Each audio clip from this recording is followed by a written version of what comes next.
injured in an accident, one thing leads to another. Your injury leads to treatment. Treatment leads to hospital bills. Bills lead to debt. Debt leads to stress. The advocates can help relieve that stress. Having an advocate attorney on your side leads to faster resolutions, fair outcomes, and a peaceful recovery for you. You deserve an advocate. This is The Monty Show, the truth in sports talk streaming. When you want unbiased opinions about your favorite team without the spin, all you have to do is find The Monty Show, streaming live and available 24 hours a day, 7 days a week on YouTube. And now, here's Monty.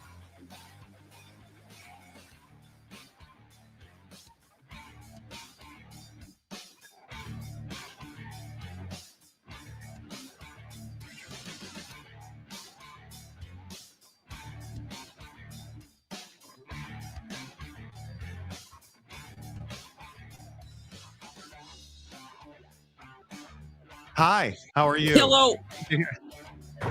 Did we not just, I hate technical issues. Jake, we were just talking about this the other day. Were we not? When you have something that should work, you expect it to work. And today we showed up on StreamYards and they made all kinds of changes. Yes. Absolutely makes you crazy because things that are happening that shouldn't be happening. Anyway, welcome to the Monty Show. On LSU Monday, everybody is freaking out over Brian Kelly being fired. Who's going to replace Brian Kelly? We have some exclusive insider information for you on that, and just looking at some of the folks who are losing their mind over it. I got to tell you that I think LSU is the premier job available in college football. And I really don't even hesitate to say that. I think in talking to a lot of people around college football, there is no question LSU is the job that everybody's talking about. Who are the candidates? I can tell you who it's not. LSU is not interested at this time in talking to coordinators. And I think it's exactly the right way to go.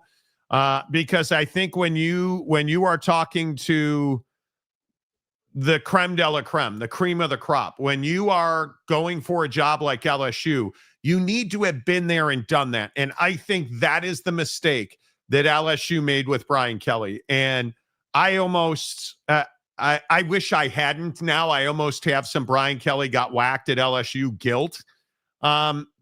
Because I think, well, it's not even a sad music thing. I just think it's the result of who Brian Kelly is. And I know that it's popular and fun to get after people after they get fired. But this is just who Brian Kelly is. And I go back to his initial, introduction. You're going to hear the family speech in a minute.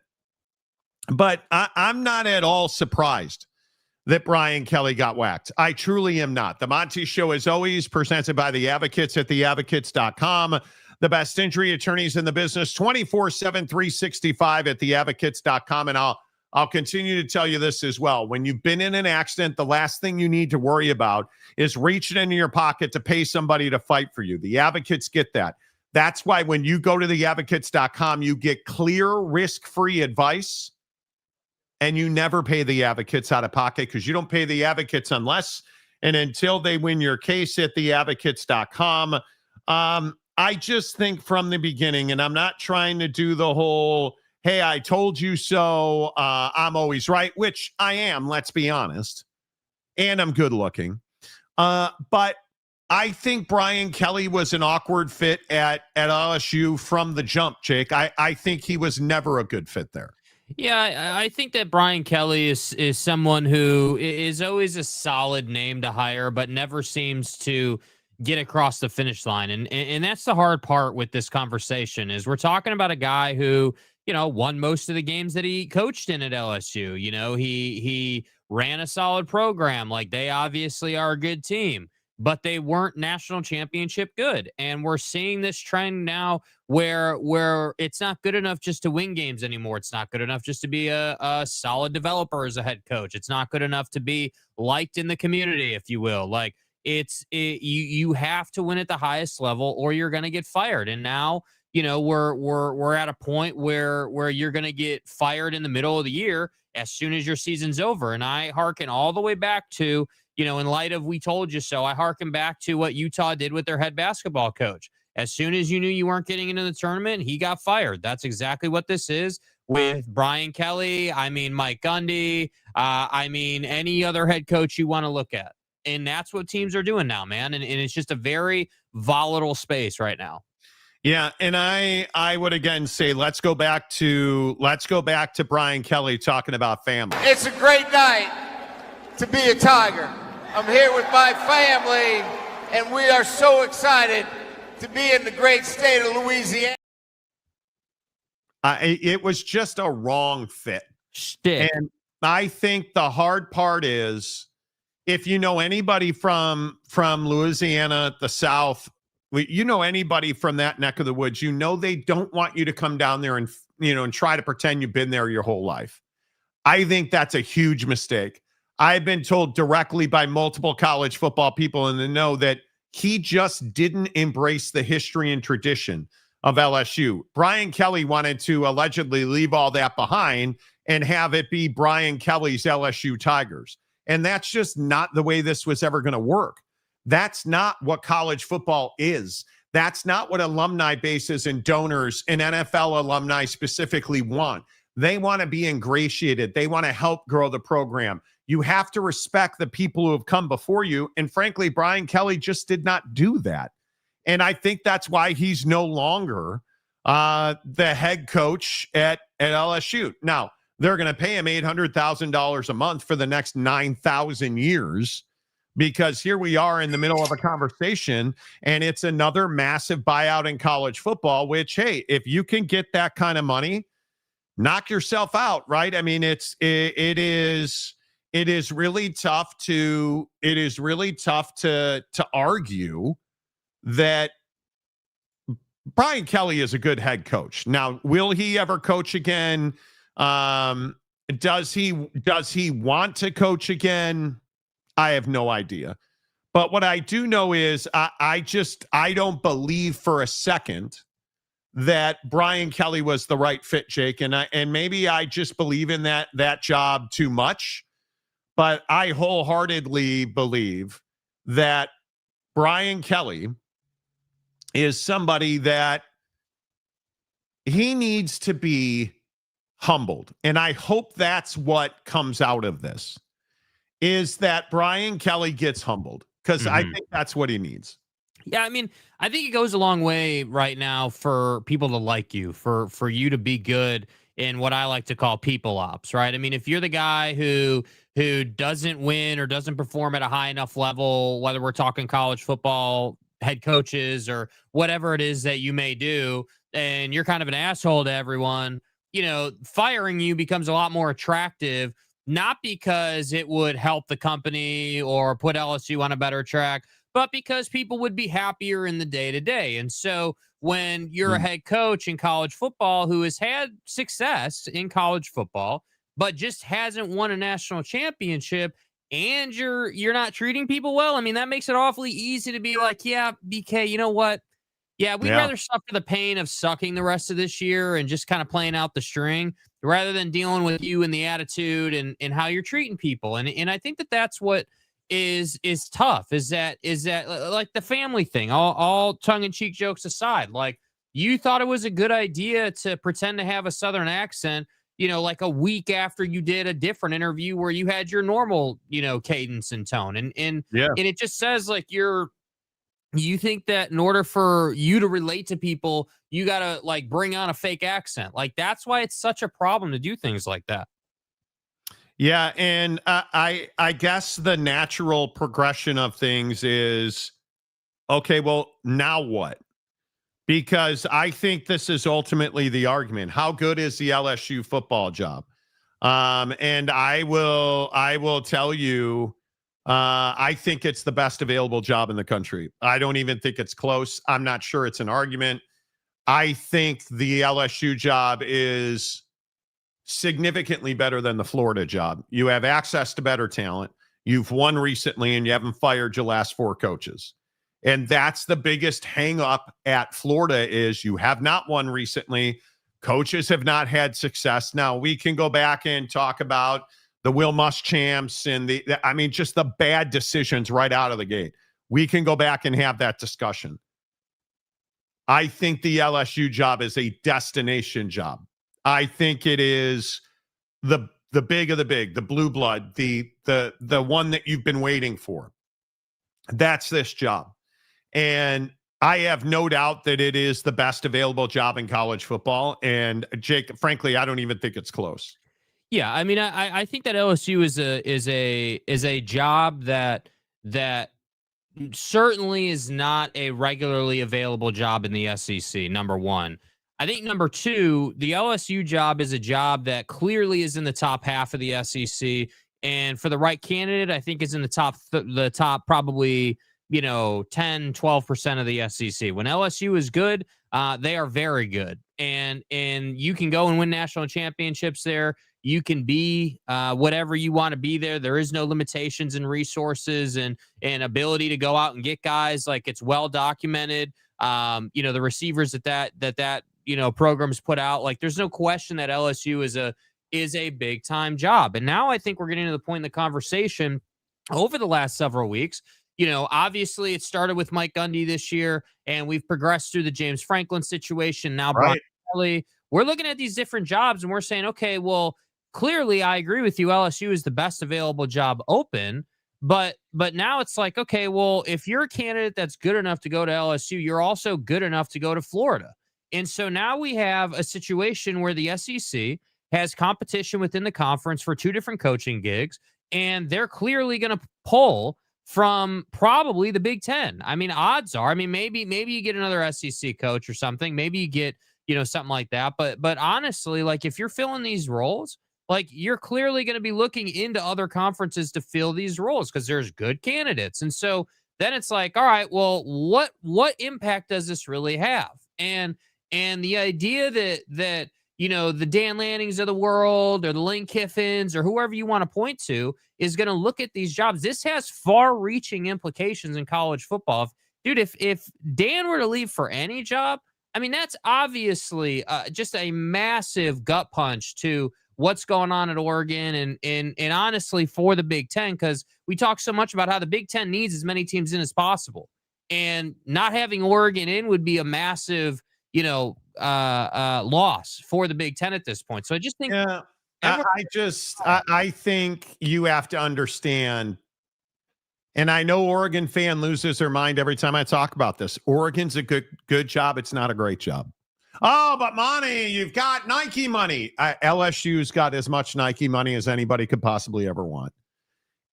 When you are playing at the level of the LSU's, money is not an object. You just finished paying Ed Ogeron, and now you're picking up the ticket on Brian Kelly.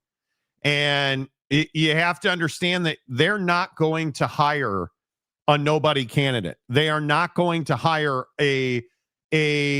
I don't, from what I've been told, LSU is not interested in coordinators. They are not interested in the Will Steins, the Garrett Rileys. They're interested in the biggest fish in the pond. And I think they are well aware that Nick Saban's not coming out of retirement.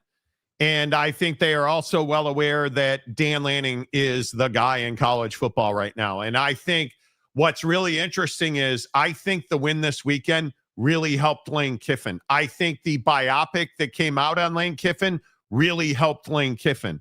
Lane Kiffin talking about how his daughter changed his perspective really helps Lane Kiffin. And I think it's going to come down to Dan Lanning and Lane Kiffin. And I think ultimately Dan Lanning has the experience. I think Dan Lanning is younger. I think Dan Lanning is as accomplished as Lane Kiffin is. Because remember, neither one of them's been a head coach of a national champion. And there's something that you need to be acutely aware of. Winning in the SEC is the highest level of competition in college football. And I know people disagree with that. It doesn't really matter. It is a fact that if you can do it in the SEC, you can do it anywhere. That's the advantage that Lane Kiffin has. It's why he is the number one candidate at Florida, in my opinion. And I think he's why he's 1 and 1A at LSU. But make no mistake about it. If Dan Lanning wants this job, I believe it is his job. I said it on TikTok last night. Sources close to that situation have told me that through intermediaries, LSU has reached out to Dan Lanning and made it known, you're our guy. You're our number one candidate. If you want the job, let's get talking about it. And I think he will have the conversation. And I think Dan Lanning, there is a very strong possibility if they can get together on numbers that Dan Lanning will leave Oregon. And I don't think it's going to be a very difficult choice, frankly, because you're talking about LSU. And everybody, again, is going to tell you, well, he's already at Oregon. He's got the money. But what has Oregon not got? It doesn't have tradition. It doesn't have history. It doesn't have national championships. And you don't have to like it. Oregon's a stepping stone. And Mario Cristobal might be the best example of that. He left Oregon to go to Miami. Oh, but Nike money. Well, why did he step way back to go to Miami and leave Oregon? Well, that was his job. If LSU, if my sources are correct, and LSU has already reached out to Dan Lanning, he will leave Eugene to go to Baton Rouge. He will leave Eugene to win games at night at Death Valley. Dan Lanning will do that because I also think Dan Lanning's acutely aware the phone only rings so many times. He said no to Alabama. And if he says no to LSU, I think the stigma will build around him. And if my sources are correct, he wanted to take the Alabama job, but he didn't want to be the guy to replace Nick Saban at Alabama. And now we know why, because I think Kalen DeBoer is finding out how difficult that is. But make no mistake about it, Brian Kelly isn't Nick Saban.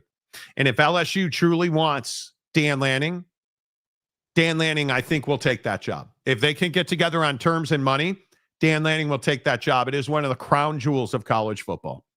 Yeah, I think that people don't want to admit that about Oregon. I just think that Dan's done such a good job at Oregon that the stature of the job itself has gone up. I think that Oregon, Oregon obviously isn't the SEC, and I'm a big believer that guys who, if you're on the Nick Saban coaching tree, I think ultimately you want to land in the SEC. And I think Dan is somebody who is going to do the absolute best job he can for as long as possible wherever he is. I would agree. And I think that it's really smart not to want to be the guy that replaces Nick Saban. I just think it's a really tall task. And Dan Lanning also probably understands that he's got a lot of leverage in these conversations. I mean, he is the hot candidate right now. He's the big name. He's the guy that everyone's kind of after, along with Lane Kiffin, obviously. Yeah. And I think that Dan understands that he doesn't have to just, take any job that comes his way. And so it's like, all right, well, hey, if you're gonna fire Brian Kelly in the middle of the year, I'm guessing Dan Lanning isn't just jumping for joy to have to address this situation right now with where his football team is at, right? Because they're obviously still in the hunt. They're obviously still, competing and trying to get there. So, I think Dan Lanning is having the most difficult season of his career at Oregon. I think they were unimpressive against Wisconsin. 21-7 against Wisconsin. And I think it's a very interesting time. I think it's a very dangerous time for Dan Lanning. And again, I know all of the Oregon alums that watch this show and Ducks fans always get all pissed off when I say Dan Lanning took a crap on an airplane that was flying over X stadium for this university. And, oh, he's not leaving. If you think that Oregon's a better job than LSU, I'll just say what you all always say. You don't know ball. The prestige, LSU's not taking second tier guy. They're not taking G5 coach. They're not taking coordinator.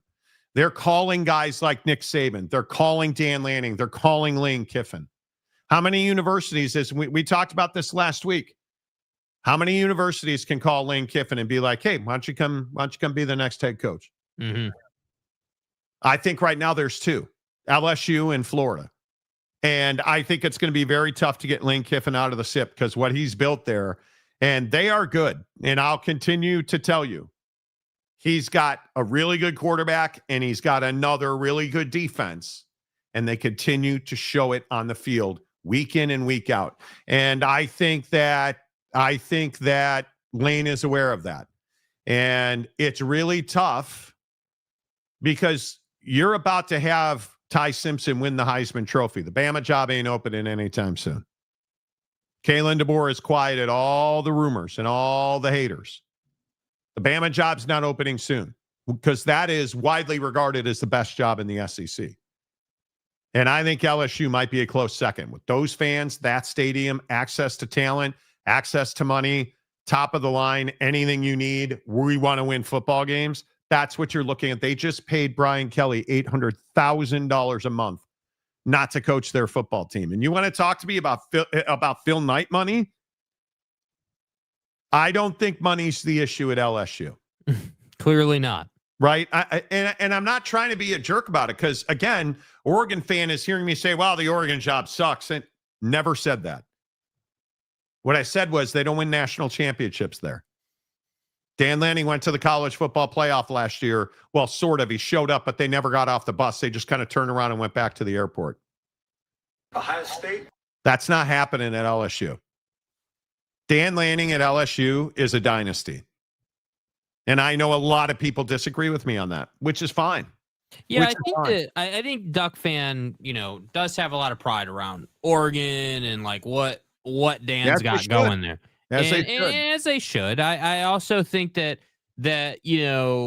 Dan, in my opinion, from a talent perspective, is bringing that roster along a lot, right? Like, obviously has talent, right? But at the same time, I think that we saw the shortcomings of the talent he has against Indiana, and I'm certainly not an Indiana fan.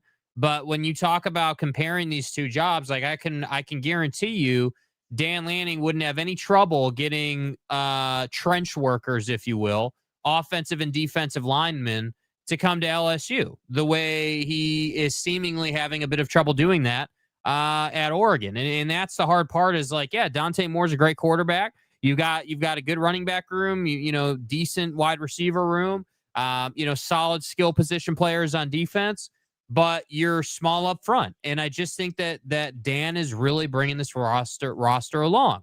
And he deserves a lot of credit for that. At the same time, I don't think it's an indictment on the University of Oregon to say, hey, like, LSU is a premier SEC job, which makes it a premier job in the country. And that to me is what I just think that if you're an Oregon fan and you're uppity today, like I just think you're unwilling to admit where Oregon stacks up. Like Dan is taking Oregon far, bro. Like Dan is taking that program and elevating that program to very high heights. I understand he hasn't won in the CFP yet, but the fact that he's in the CFP with where he's located and what he's got to get done is impressive, which is why he's a lead candidate for the SEC.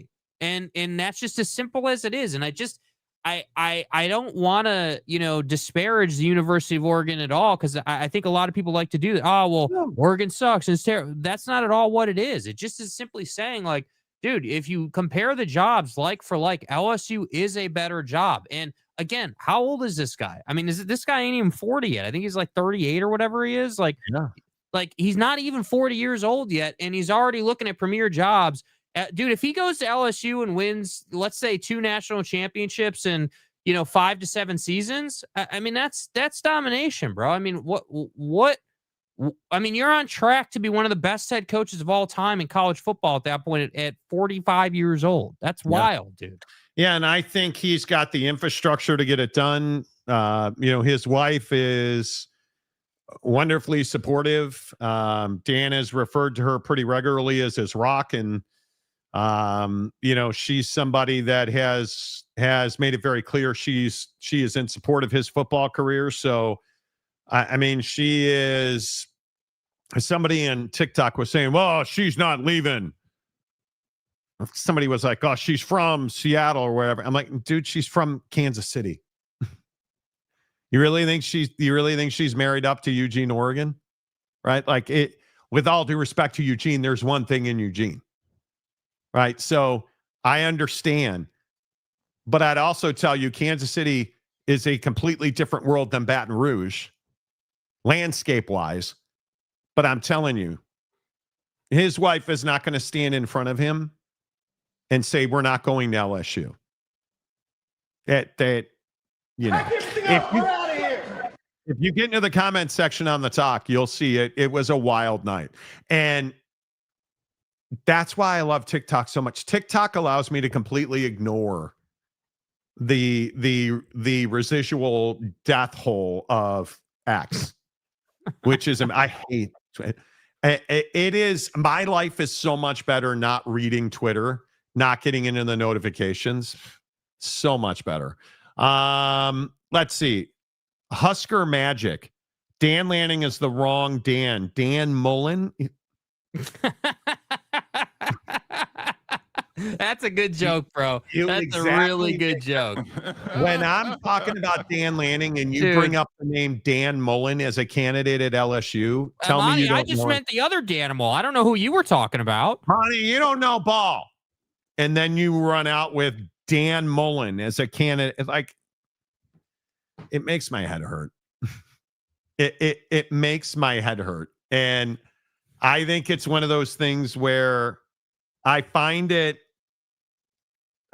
so interesting that Dan Mullen, who, I mean, essentially Dan Mullen, with all due respect, Dan Mullen they held the door for Dan Mullen at Florida. And I think when you start looking at when what year was that? That was 2020 or 2021 when he left Florida and they completely fell apart. And this is part of the problem at Florida. Is that Florida football is the place to go and have your career die. That's the hard part. And you look at guys like Jim McElwain, 3 seasons. Randy Shannon was the interim. Dan Mullen, 4 seasons. Billy Napier, 4 seasons. And it's like you fired your last 4 coaches. And it's very difficult when you go back and the last guy who had any measurable success was Urban Meyer. And Urban was there for 6 years and was 65-15. And since then, again, I go back to Will Muschamp, who was a miserable failure at Florida. I go back to Charlie Strong. Ron, who remembers guys like Ron Zook? Right? Because you go from Steve Spurrier, and I think, didn't Zook replace Steve Spurrier? He stepped in after Steve Spurrier, and he got run out of Florida. And Urban Meyer comes in and goes 65-15. And then Will Muschamp run out of Florida. Jim McElwain out.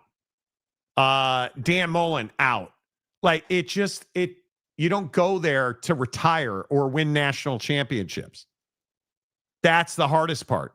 You're not, this isn't the 70s anymore where Florida coaches stay there 10 years, or the 90s where Spurrier stayed there 11, 12 years. No. Florida's a good job. It's not a great job. Right? I mean, it just is. It's very difficult. It's very difficult to win in Florida because of the political climate. So, And he says, I think Lanning doesn't leave one bit, but if you told me Alabama or Georgia opened, I would be worried if I was an Oregon fan. Florida or LSU, I have a hard time thinking he dips. So let me understand this. You're saying that LSU's not a better job than Oregon. And I'm here for this conversation. I am here for this conversation. Help me understand what makes Oregon a better job than LSU. Because I will never understand this. What makes this a better job?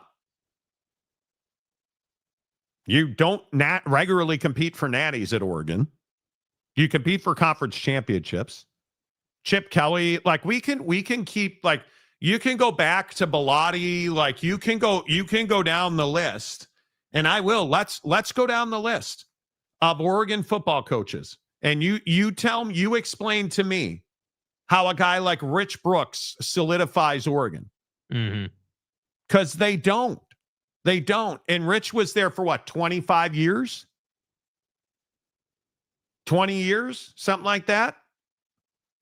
Right? And you go from Rich Brooks to Mike Bellotti. Mike did a great job. How many national championships did he win? None. How many coach of the years did Bellotti win? None. Then you go to Chip Kelly. How many national championships did he win? None. Right? And Chip Kelly, by all account, was a pretty middle-of-the-road coach. Only there from 09 to 12. And then we just go straight down the hill. Mark Helfrich? None. Willie Taggart? Disaster. Mario Cristobal? Pretty mediocre. Because it's garbage. Right? I mean, Chip Kelly, the hard part about Oregon is Chip Kelly, I think what was he, 46-7? People didn't love Chip Kelly. No. Did they love Mario Cristobal at 35-13? No, because you don't win.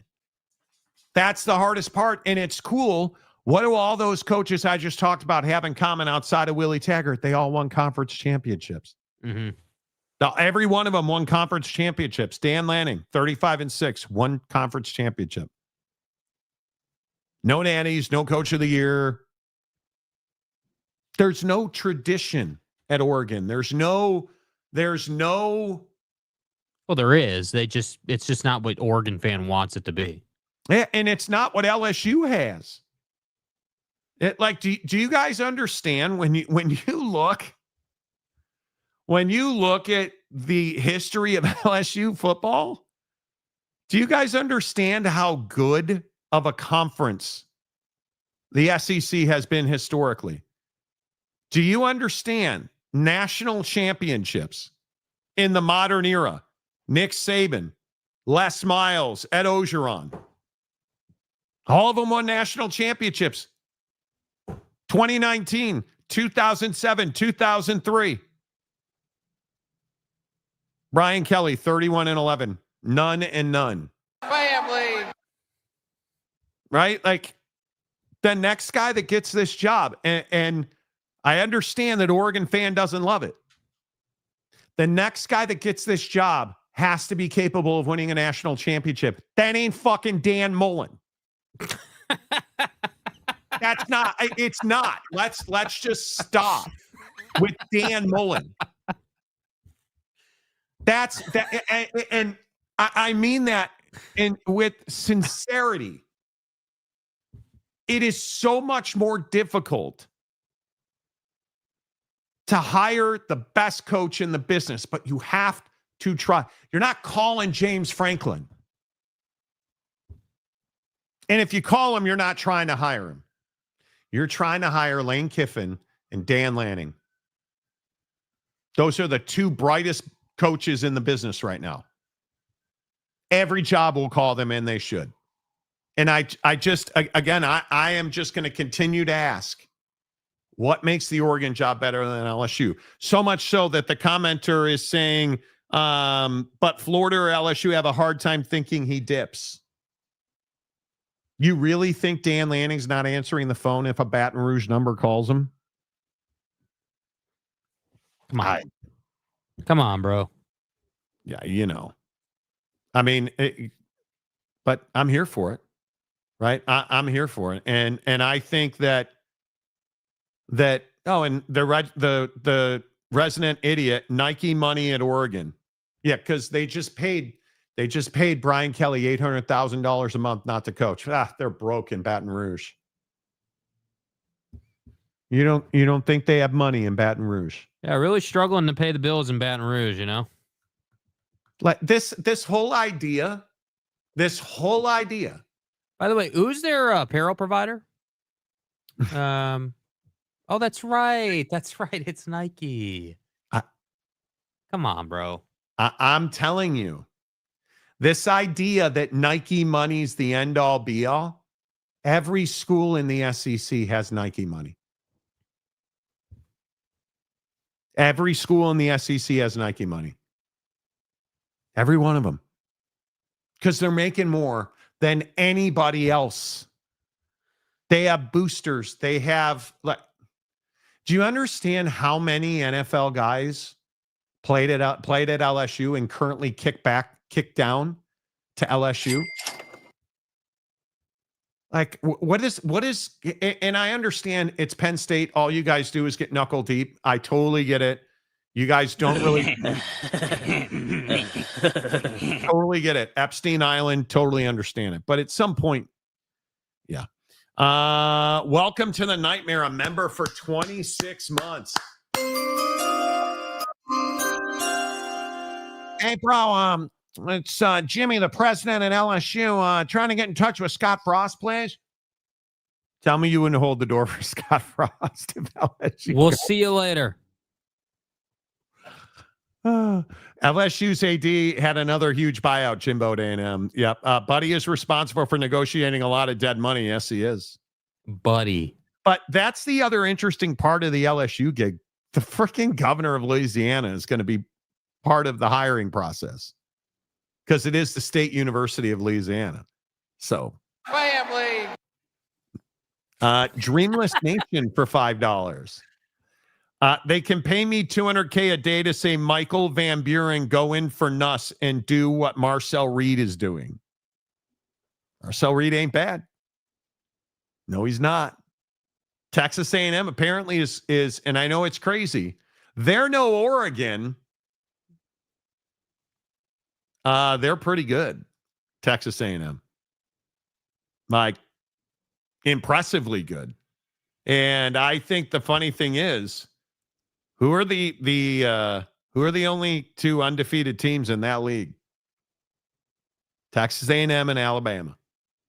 Kalen DeBoer, and I know I've said this 100 times on the show, Kalen DeBoer is doing the job. Roll Tide! He's doing the job. Put your pitchforks away. Put your little torches away. Let's let Kalen DeBoer marinate a little bit. Ty Simpson, as it turns out, bro just needs some time so he can season. Best quarterback in the country, right? And you look at A&M, thumped LSU. Watched a lot of that game. 49 points on LSU. And I think Brian Kelly deserved to be fired. I mean, I sat here and said, as much as I hate Brian Kelly, they're one of the best teams on paper. And they turned out that was completely wrong. I'm fascinated by this argument that Oregon's a better job than LSU. I'm here for it today, you guys.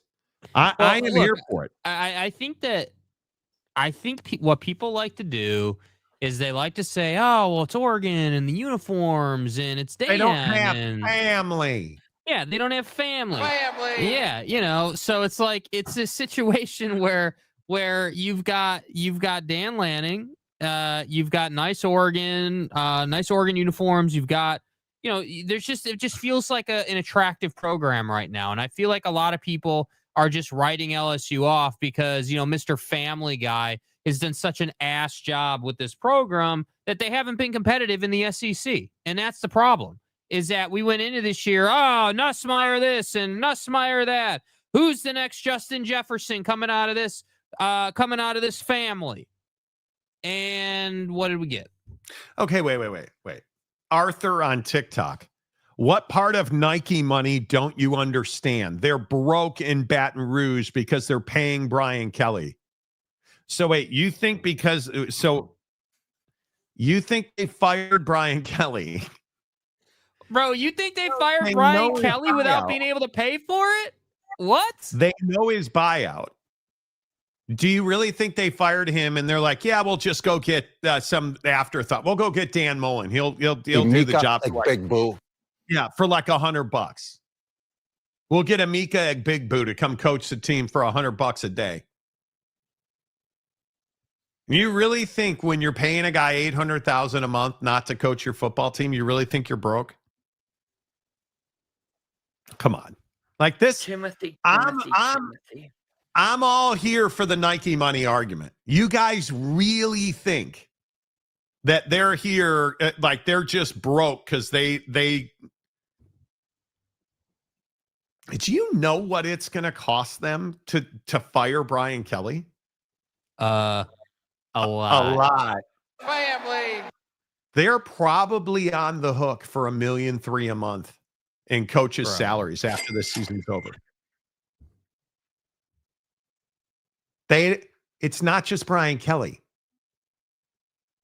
Then on top of that, they got to pay his assistants out. And then they got to pay a new head coach, probably $1 million a month. And they got to pay his assistants and all their new staff. So you're probably into Brian Kelly and his staff for $1 million, $1.3 million a month. You're probably into a new staff for $1.6 million. You're looking at almost $3 million a month in coaches' salaries. And you think, oh, they don't have any money, Monty. Come on. Do you understand how much money just does not matter in college football right now? Yeah, let me ask the real pertinent question. I mean, why do you hate the SEC? Why do you hate the SEC? Because that's what this is. If Oregon had fired Dan Lanning and was paying him the same buyout, everyone would be saying, "Oh, Big Ten TV contract, they're going to be fine. Everything's good." Nobody would have any kind of concern. But because it's LSU and it's the SEC, everyone wants to say, "Oh, well, Nike money." Yeah, they have Nike money at LSU too, dude. I don't know if you know this. There's a swoosh on all their uniforms, and they've got like that purple paw that they do and everything, and like the yellow eye that's at the middle of the field, all that stuff. So they're fine. They're fine. The issue is that it's not just about Oregon. There are a bunch of people, and I understand it, who hate the SEC. And okay, I get it, but you're not getting away from the fact that LSU is factually a better job. It's a better opportunity. The percentage of, winning a natty at LSU is way higher than it is at Oregon. And I live in Eugene. I'm telling you guys, LSU is a better place to be. Like, it's not, it just is. Yeah, I think the interesting part is that you're not, Oregon is a great football program. Oregon's a great place to be. It's great. The difference is LSU's not looking to save money on the next coach. And I think there's just this belief that, oh, we can just, again, we'll go get Dan Mullen for $2 million because we're LSU. Bro, they haven't one time thought Dan Mullen. They're thinking, I can tell you the three I have heard from multiple sources who don't know each other. Dan Lanning, my guy, Lane Kiffin, and Eli Drinkwitz at Missouri. Those three. They're not talking to coordinators. They're not talking to G5s. Maybe, hey, they can't get any of those guys. Okay. Right. I think that's now you got to open your search, but they're not going to do that. I think their first phone call will be to Nick Saban, as it should be. And he's going to say no. But the idea that they're trying to cut corners or save money on the next coach is wild to me. Just crazy. John Teal for $5. John, how are you? Florida has to share with Miami, Florida State for talent. LSU owns the state and can buy all the state signings for a class and will never rank outside the top 10. And the difference is LSU is in the SEC, and they can go into the biggest high school in your town and take your best talent. They can go recruit anywhere. So if you take a guy like Dan Lanning or Lane Kiffin, who are dynamic recruiters, who embrace NIL, who embrace big deals, paying guys, rev sharing salaries, they embrace that, it's over. You put the top portal class and the top high school class in Baton Rouge in February, they're going to compete for a national championship next year. Mm-hmm. This whole thing, and Dion was the first one. Certainly, he's been a trendsetter. Come in, lop off the bottom half of that roster, get rid of the dead weight, get in the portal, get on the recruiting trail. And the funny thing is about guys like Lane Kiffin and Dan Lanning, they're already on the recruiting trail. They bring their guys with them. Do you believe? So you're ready-made. That's why when you talk about LSU like trying to save money on the next hire, you're crazy. They have no reason to try and save money, right? Like you think about Ed Ogeron. Ed Ogeron doesn't have a recruiting class. Ed Ogeron, like, if you look at Ed O, he's probably taking a job at the G6 level because the reports are he is desperate to get back in. And my guess is he will take a job at the G6 level because I don't think a P4 team will hire him. No. I really don't. Nader Tots gifted 5 Monty Show memberships.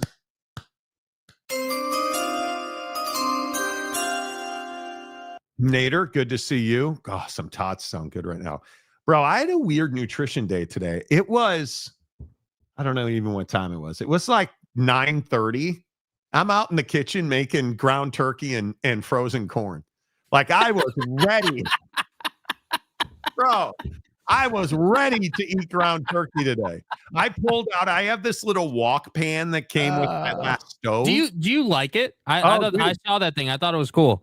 I put it on the stove. I put 2 packs of turkey in there. I put some like polo asada seasoning on top of the turkey. Polo asada seasoning. Yeah, it's really good. It's really good. I'll have to show it to you. Pollo, bruh. Pollo.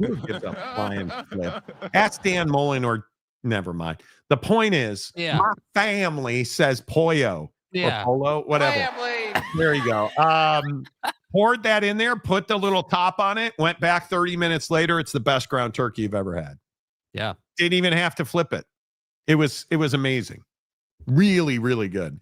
I think UK Auburn fire their head coaches, Sark to the NFL chaos. I don't think.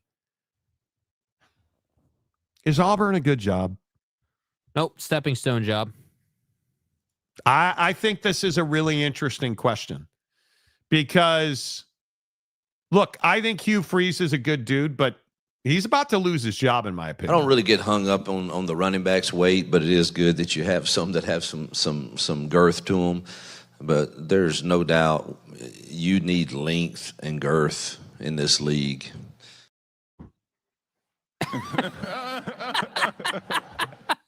The fact that you found a way to work that clip in, dude, unbelievable. So good. And I don't think we have the clip, but Steve Sarkisian losing his mind. And I can't, Diana Rossini, who is losing his mind on Diana Rossini, Steve Sarkisian. Diana Rossini reported that Sark is getting NFL looks and is interested. And Sark had to like go in there and be like, hey, don't listen to one source, and everybody ran with it. Right. I think is amazing. But I also look at somebody like listen to, and I guess this is ultimately the question.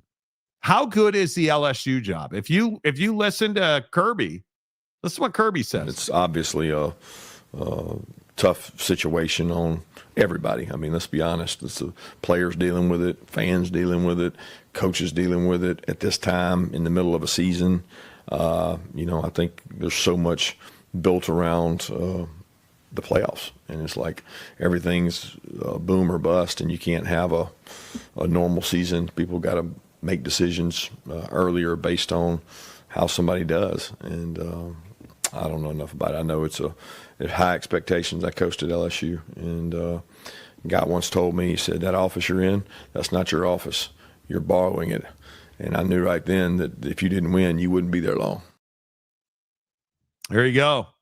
Kirby keeps it real, bro. Expectations. I mean, that's just what it is. I mean, you're not gonna, you're not gonna take the LSU job not to have the highest expectations, and that's that's just what it is. So wait, what are you saying about this vertical thing now, Jake? So our streaming software and many streaming softwares have rolled out a feature where basically they're accommodating TikTok and Instagram so that we as a show can stream the family. The family can stream horizontally and vertically depending on whatever network you're using in the family. And so the problem with that is that apparently I've seen a bunch of you earlier in the show commenting about how, this looks like family squares or something, or like, what's YouTube doing? And so we're going to have to dial this in a little bit, but yeah, it just seems to have caused some confusion around what's going on. Yeah, I hate the whole vertical horizontal thing. Why can't we just turn our phone? Illumindursky, for $100 a day, I'll coach these teams. Me too. Family. Me too. One more time, the University of Oregon has 0 natties. Well, Steve, I think that's what I'm trying to tell people. Like, what is your access to winning a national championship at Oregon? In all seriousness, what is your access to a national championship at Oregon? I think you have to have everything break perfectly. And if everything breaks perfectly and you stay healthy, and I think you have a chance. Do you know how rare that is? I think legit, because they just won the national championship, Ohio State, they have incredible momentum. But where did that momentum start? Did it start when they won the national championship? No. It started like 4 years ago when they had that massive influx of talent. And then last year with Will Howard and Caleb Downs, and you're building. Dan Lanning, ask yourself seriously, has this year been a step up or a step back? It feels like a little bit of a step back. It feels like the loss with Indiana, it feels like Dante Moore, there's something not right there, obviously. I mean, it just feels like you're muddling is what it feels like. And this is not the year. Clearly now, I don't think this is a year. And I think it is incredible that, and if you look at just regionality, like, I think Washington's really moving in the right direction. And I know you had a couple of rough weeks, right? But he's making progress. I think Jed's doing a nice job. But I mean, that Michigan loss, there's just no way. There's no way to explain a couple of the interceptions that DeMond threw in that game. Garbage. I don't even know how you explain those interceptions. I mean, you threw it to a space where there was no receiver and a defensive. You literally, DeMond on 2 of those interceptions, I think he threw 3 in that game. 2 of them hit Michigan in the chest. I kid you not. Okay, throw that out. Washington's growing. I mean, he again, I told you this a couple of weeks ago. DeMond Williams just had a 400-100 game. And this town is crazy for Washington football. They're moving in the right direction. It's simply a matter of do you want to be the regional champs in the PNW, or do you want to be the national champions in the SEC? Because that's what this move feels like. Yeah. With all due respect, and I have a lot of love for Oregon. It's just tough to hear. It's tough to, it's tough to accept, and it feels like you're as close as you've ever been with Dan at the helm, and that's why I think it's painful. Yeah. Rock and Rant, what's up, dude? Has anyone ever hated their new hometown so soon as hard as Jake? No comment. You don't? Do you hate Eugene, Jake? I mean, I don't hate Eugene. I think that I didn't take it seriously enough that there was only literally one thing here. Like, there are towns where, there are towns where it's like, the main thing is going to be, family. And then, the main thing is the school, and that's cool. But I mean, I assumed that there would be like a bar that you could go to once in a while that was like nice, or like get some wangs. Like, I assumed that I wouldn't have to work hard to find a steakhouse to go to that actually was like a solid steakhouse joint once a month. How did that go for you this weekend? We went to the butcher's table. Excellent, dude. Bro, that's the first steakhouse that I've gone to that does exclusively 8-ounce portions, and I'm here for that. I love that. Table, downtown Seattle. Absolutely, positively here for 8 ounces of New York. Absolutely perfect. Best pork chop in the business. What's comparable in good old Eugene? The only steakhouse we have is a place called Kennedy's, and I haven't been yet. So, okay. Yeah. I feel you. SEC is so great that they can't keep coaches. All right. Stupid comment of the day. What a ridiculous thing to say. Yeah, I mean, that's one of the dumbest things you've ever said, bro. Go Big Red, Steve Lutz says. Okay. By the way, Jake, I'm sitting down in Corvallis. Nice, bro. Okay. I think that there are big changes coming to Oregon State. I think there are. Better be. Well, I mean, I think it's going to be really interesting to see what they do football-wise after the season. I think it's going to be very interesting to see how long. I wouldn't call what's going on in Oregon State ugly. I think a lot of people would. I think a lot of people think and the product on the field, the politics behind the scenes. Yeah. I think a lot of people would call that ugly. I would tell you they need a complete overhaul, and that might mean Scott Barnes, because this stuff with the NIL contract that came out, and I don't even know how you justify that. Crispy crowns for the win, dude. I don't eat French fries on the regular anymore. I would love some tater tots. Yeah. I would love it. Yeah. I am here for tater tots. And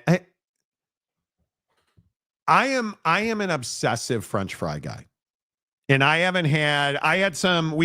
were those French fries at Butcher's Table, Jake? Those are not French fries in a traditional sense. They are a specialty dish that they do a take on steak fries, in my opinion, and they are excellent. Stupid good. Yeah. Fried in beef fat. Oh, just shoot me now. Big Blue Horses, as a Gator fan, I get it. Nationally, there is SEC fatigue largely because of the media homers.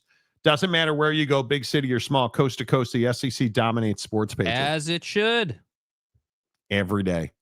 God damn, Monty and his ground turkey. Dude, it was so good. It was so You give Monty a walk good. and some ground turkey, and all of a sudden, dude. Bro, you don't even know how good that ground turkey was. Like, oh, so good. I might have more. I might have peas, carrots, and ground turkey for dinner. So we'll see. 42 pounds now. I just want to thank you all. God bless Upbound. Who's going to be Colorado's new head coach next season? Well, I don't think they're going to fire Prime. You know. Utah is very far from Latin America. Okay. Well, thank you for that. That's an El Polo Asado reference, I think. Okay. Deion Sanders to LSU. No, I don't think so. Al Polo Loco. It's Pollo. Family. I get it. Colorado State should consider Ed Ogeron. I think Oregon State should consider Ed Ogeron. But Trent says Hugh Freeze is a scumbag human being. Wow. Okay. We don't take any shit. Coach Ed said in his interview that he wasn't opposed to taking a position coach. He just wants to win, so we shall see. I think it's a very interesting point. Yeah, I mean, I think a power program would hire him as a positional coach for sure. Just not going to happen as a head coach, man. Yeah, I would agree with you. I bet Kirby is already trying to get LSU players to transfer. I bet he is. And if you're not, you're dumb, right? Jake's face is covered in comments. What do you mean? Yeah, the stack thing, the vertical thing. So I've been looking at it while we've been doing the show, and I think it depends on what device you're on. Mm-hmm. One, because I can see it on my phone in the vertical format, but on a MacBook, you're going to see it as like the regular format, I think. No, I see it. I see it in on my MacBook Pro. I got a new MacBook. And it just looks smaller. It's meant, the vertical is meant to be watched on a phone. Yeah. Plain and simple. Yeah. Plain and simple. I think it is.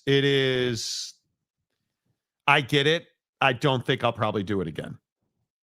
Again. Because you can stream horizontally to TikTok and stuff like that. Yeah. And they allow you to turn your phone. So. Yeah, totally agree. Yeah. But it is what it is. Didn't Monty say last year calling for Ryan Day to get fired after the Michigan loss? Yeah, I did. And I still, I think it is. Michigan sucks, dude. Like, they're just not talented. They're so poorly coached. You can't lose to them. Yet he found a way to do that. Put Jake on top. Does that put Jake on top? No. And it put me on the right as well. Wow. Okay. Yeah. Well, now Powerful. your screen left. So I'd have to go back and look at does it put Jake on top? Of course, I click on it and we're in a commercial. It does put you on top. There you go. There you go. LSU has to be watching Fritz at Houston, right? No. Not big enough name. Not a big enough name. LSU announces Paul Feinbaum as the new head coach. So he's running for president. Bama fans not sure what to think about it. That's why we have Feinbaum. LSU too smart to hire Matt Rule. Fritz is old, but doing his job right. Monty's show focusing on height and width. That could be. Yeah, which is different than length and girth, just so we're all on the same page. You know what I mean? There's two streams. If you go back to the Monty Show main page, you can change over to the regular view. Yes, you can. Yes, you can. Lane and Danny Boy about to get paid. Yes, they are. Like, here's the other thing, though. Everybody's like, "Oh, Marcus Freeman, he's going to LSU." Marcus Freeman is tied to Notre Dame for 5.5 more years. He just signed an extension last fall, less than a year ago. Like, I have a hard time seeing Marcus Freeman leaving Notre Dame after just signing an extension like that. That doesn't seem, Okay, we need to address. Oh, yeah, this one's good. Yeah. You guys got to do green screen so you can have the same background. Yeah, maybe. See, but we've talked about this. I don't know that we want the same background. Yeah, I don't think that's the point. Yeah. I don't think so. Like, I have a custom built sign. Yeah. Which I like a lot. I like my sign. Yeah. This sign. Yeah. I like it. And I can have it change families. Yeah. Family. I can have it change colors, right? Like, I can do all this fun stuff. There's purple right there. Like, We're talking LSU. Maybe I leave it purple. Yeah. Family. It can be white and glowing like an orb. It can be sort of peach kind of thing. Like I'm here for it on a lot of different ways, man. But do we need to have the same background? Should we have the same background? Well, I just don't think that there's a way to make it seamless where it looks like it's one thing in the background, Okay. But I love the color changing sign. I mean, that's cash. How about that? Yeah, that's cash. Omaha Steaks. Omaha. Yeah, we need to address this comment right here. Look at this comment right here. This is a problem for me, dude. I can name 4, Jake. Kennedy's Steakhouse, Original Roadhouse, Texas Roadhouse, and Outback Steakhouse. Texas First Roadhouse of all, is not a fucking steakhouse. Yeah, oh my god! Like, what do we do? See, you just exposed Oregon fans' credibility in all conversations with this ass take right here, dude. Texas Roadhouse is not a steakhouse. Neither is Outback Steakhouse, dude. I don't know what the hell Original Roadhouse is, but I'm gonna throw that in with Texas Roadhouse. Texas Roadhouse is not a steakhouse. And trust me, back in the day, I worked there for a week and absolutely despised that place. Oh my god, that's right. I am not, and yes, I had my fair share of rolls because they are bomb. That is not a steakhouse, dude. That's a take you and your 10 kids and get some cheap ass cuts of ribeye type steakhouse. I'm talking about like luxury feel, great steakhouse, that type of vibe. And that I haven't been to Kennedy's yet. Everyone says it's amazing. As someone who is a bit of a steakhouse connoisseur, we'll find out. But I'm just telling you, you're rolling in, Texas Roadhouse with like Mastros, and you've lost all credibility. That's just not. You can't do that. Okay. Joey says it's back to normal now in the side-by-side view. I selected the other thumbnail in my feed from the subscription. Did you just do that? Did you do that? Yeah, why? Oh. You got a problem with it? No, I just didn't know if it was doing it on its own. Doing what on its own? Yeah, okay. Just What do you mean? Brother. Just making sure. Hey, I have every right to move stuff as I see fit here on the Marty program. All right, let's keep rolling. Where do you guys come down on, first of all, in the comment section, LSU or Oregon, what's the better job? I want to get some clarity. Family. In the comment section, LSU or Oregon, what's the better job? I don't even think it's close. I think LSU. Newport, Oregon has the best clam chowder. Dude, I had a bowl of chowder yesterday afternoon down at Pike Place. Oh my God. It was so good. Redonkulous. I vote Oregon. Okay, why Oregon? I'm here for it. Oregon is the better job, really. Okay. LSU, LSD. Got to be LSU. That way you don't have to accidentally bump into a guy wearing a black puffy jacket. That's a Jake bomb. See, Mike, that's well done, dude. That's good material right there, bro. The Jake bomb right there. That's good material, dude. LSU's the better job, but I still don't think Lanning leaves. Could be. Let's see. YouTube videos have shown that most pieces of meat, if cooked properly, aren't worth the huge price difference. Okay, I'm an define cooked properly, bro. Yeah. Medium. Well, are you scorched earth, rubber steak guy, or what does cooked properly mean, dude? Yeah, I'm not a well done steak guy. I truly am not. And I swear to God, if I see an A1 sauce reference, come on. Nobody eats A1. Nobody likes A1. That was marketing. Joey Harper, LSU better job, but harder to get natties because of competition. See, and I think this is a fair talking point. I mean, if you're at LSU, the path through the conference is more difficult. No question about it. So that's the thing for Dan Lanning to me is like, what puts you in a stronger position? You're an SEC guy, obviously, coming out of the Nick Saban era. And you've done a hell of a job at Oregon. You haven't completed the job yet, but you're doing a great job. And it's just, I don't know, man. I think it's totally preference, but I'd rather go and take the LSU job and lose and flame than never have tried at LSU. And I think that's the thing.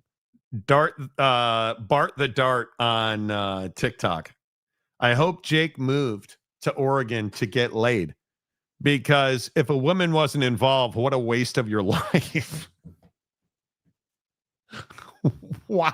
The victory has already been won. Oregon is beautiful. It is. It is not a bad place to live. I don't understand. It's not a good place to live.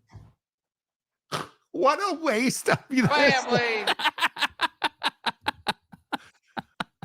I love Seattle. I do miss certain things about Utah at this point, and I don't know what my future holds, but Seattle's living in downtown Seattle is Awesome. There's more Lululemons in this town per capita than anywhere else in the United States. Nothing. Okay. Now that I have lost weight, I can wear a Lululemon, and I'm all about it. On board. Dude, real men wear Lulu. That's right. The Lulu tech pants. Oh my God. They're so good. Lanning did not leave for Bama. Right. Because But he dude, didn't want to replace Nick Saban. yeah, not because he didn't want to go to Bama, bro. Yep. Charlotte says Baton Rouge has better food. Okay, well, that's a better Well, job. dude, anybody's got better food, bro. Yeah, I would agree. Hey, Shouty. Is Arch awake yet? And if he is, does he know his name? No. You know. Imika Egbegbo. I'm very curious to see how he does. That was a huge hit that he took. Not a little bit of a hit. Yeah, dude. I mean, God damn. Arch Manning I believe he left DNA on the turf. Bro needs to stop running constantly. Oh, it is rough. Bama or Georgia jobs open up, I'm afraid. What do you mean? Yeah, I think those are the top two jobs in the SEC. He's saying Oregon fans should be afraid if those two open up, and shouldn't be as concerned with LSU. I do think the best job in the SEC to me is Bama. Then it's Georgia. And then I think you've just got a pile of jobs there, depending on your preferences. I mean, LSU would definitely have to be there, but then you've got Texas, which, obviously I don't think is coming open anytime soon. But if we're just ranking the jobs, I've got Bama, Georgia, probably would then have LSU. Then I'd have Texas. Then I'd probably have Oklahoma. And then I'd probably have Ole Miss. Yeah, I think it is. That's the problem for Lane Train. Yeah. I go back to this recent access to the national championship, because what you did 10 years ago doesn't even matter. Mm-hmm. But you look at recent access to the national championship. I don't know how you say no to LSU. If Lane Kiffin gets a call to leave Oxford to go to Baton Rouge, how is he saying no? He's not. And this is my point on Dan Lanning. If you say no to LSU, you don't want to coach in the SEC. Whether that's true or not, that's the stigma. If you say no to LSU, what are you saying yes to? Like, I don't know, because he's got ties to the SEC, obviously at Bama. Yeah. Right. And you look at the situation with what Dan's done at Oregon. I think Oregon can replace Dan Lanning. I don't know that LSU can replace Dan Lanning in this cycle, because I think Lane Kiffin wants Florida. I mean, I don't know. I don't know how you say no to if you're Lane Kiffin. Florida just feels like such a good fit. Match made in heaven, bro. It feels like he's that next guy to go there and build a dynasty. Because I feel like the next job that Lane gets, he will build a dynasty. I don't think it's available to him in Oxford. I think Ole Miss is a tough recruit to the very elite talents of the world. Yeah. Which is why Chambliss is such a steal, because he was on nobody's radar. Well, and then look at what he did with Jackson Dart, right? I mean, Jackson Dart was on nobody's radar after having transferred twice. He said no to BYU. Yeah. No, but you get my point though, is that he was a Utah kid who chose to go to SC. Then has one good year, gets hurt, then transfers, then goes to Ole Miss, and the best friend situation happened, and then he figured it out. So I just I just think that it's a thing where there's no question Ole Miss is a second tier SEC opportunity, still an SEC opportunity, still a good opportunity, but not that upper echelon, top class, contending for one of the top 5 best jobs in all of college football. And I don't think that LSU is a top 5 job in all of college football, but I do think that it's 6, 7. I do think it's 6 through 8. It's right there. And I'm curious what happens if Norvell gets fired at Florida State, which most people are expecting. I had a really deep conversation with a guy today about what's the best job if Florida State, Auburn, and LSU are open. How do you rank those jobs? And I think it's LSU 1, Florida State 2, Florida 3, Auburn 4. I think Auburn would be the 4th job. And I think Florida State versus Florida is very interesting because Norvell had him so close and now has completely just crapped himself. Yeah. And Florida is really close. I think LSU's number 1 and Florida State, Florida might be 1 and 1A. I mean, or 2 and 2A. Really close. I don't know that had come down to personal preference. Mm-hmm. That Tallahassee versus Gainesville, or I mean, it's really tough. If you are Lane Kiffin, you're such a good fit at Florida. You can, and I think the interesting thing with Mario down at Miami, and let's say Lane Kiffin at Florida, who's getting a job at Florida State? And how good is that job? Now, here's a question. Let's say you're Eli Drinkwitz. Mm-hmm. Are you leaving Missouri to go to Florida State? Yes, that's in a bigger second job. It's a bigger job. If you're Kenny Dillingham at Arizona, if you're Kenny Dillingham at the State School of Arizona, are you leaving for Florida State? If you want to win at the highest level, you are. I think that's a tough one. Like Jeff Brom leaving Louisville, no doubt about it. Clark Lee at Vandy going to Florida State. You leaving Vandy, or are you staying at Vandy, or are you going to Florida State? Because those are the names. I think those are the names. Like Brent Key at Georgia Tech or Florida State. Dude, it's been proven that you can win a national championship, at least, at Florida State. They had the opportunity. They were going to the CFP, and they sustained an untimely injury. It's clearly possible to go to the CFP, and if you're in the CFP, that inherently means you have the opportunity to win a national championship. So, being in the ACC, I also think helps. I mean, again, you're talking about a guy in Kenny Dillingham who clearly is a great head coach with his players. I think there are questions abound about his ability to recruit skill position talent based on what's gone on this year and based on the fall off after Scat went to the NFL. And, thoughts and prayers to Scat's ankle. We'll see you next year. I think that these guys, dude, I don't think people want to admit that ASU is not Florida State. Like, Florida State is a clear head and shoulders upgrade to anything you got going on at Arizona State, with all due respect. Oh, certainly. And I just don't think that it has to be that controversial. If you're at Georgia Tech, yeah, you're going to Florida State. Sorry, dude, you're going to Florida State if that is available to you. And the real one that's tough is Ole Miss to Florida. That to me is a very tough, comparison, because Florida is not a, no doubt about it, national championship opportunity at this time. But the two best coaches who have been there, Steve Spurrier and I want to say Pervin Liar, but Yes, you did. Yes, you did. he who recruited Aaron Hernandez. He of lap dances in his bar. I think you look at Spurrier and Urban, and you put Lane Kiffin in there. I think he can win multiple national championships. My question is, again, play the game. Okay, Lane Kiffin leaves for Florida.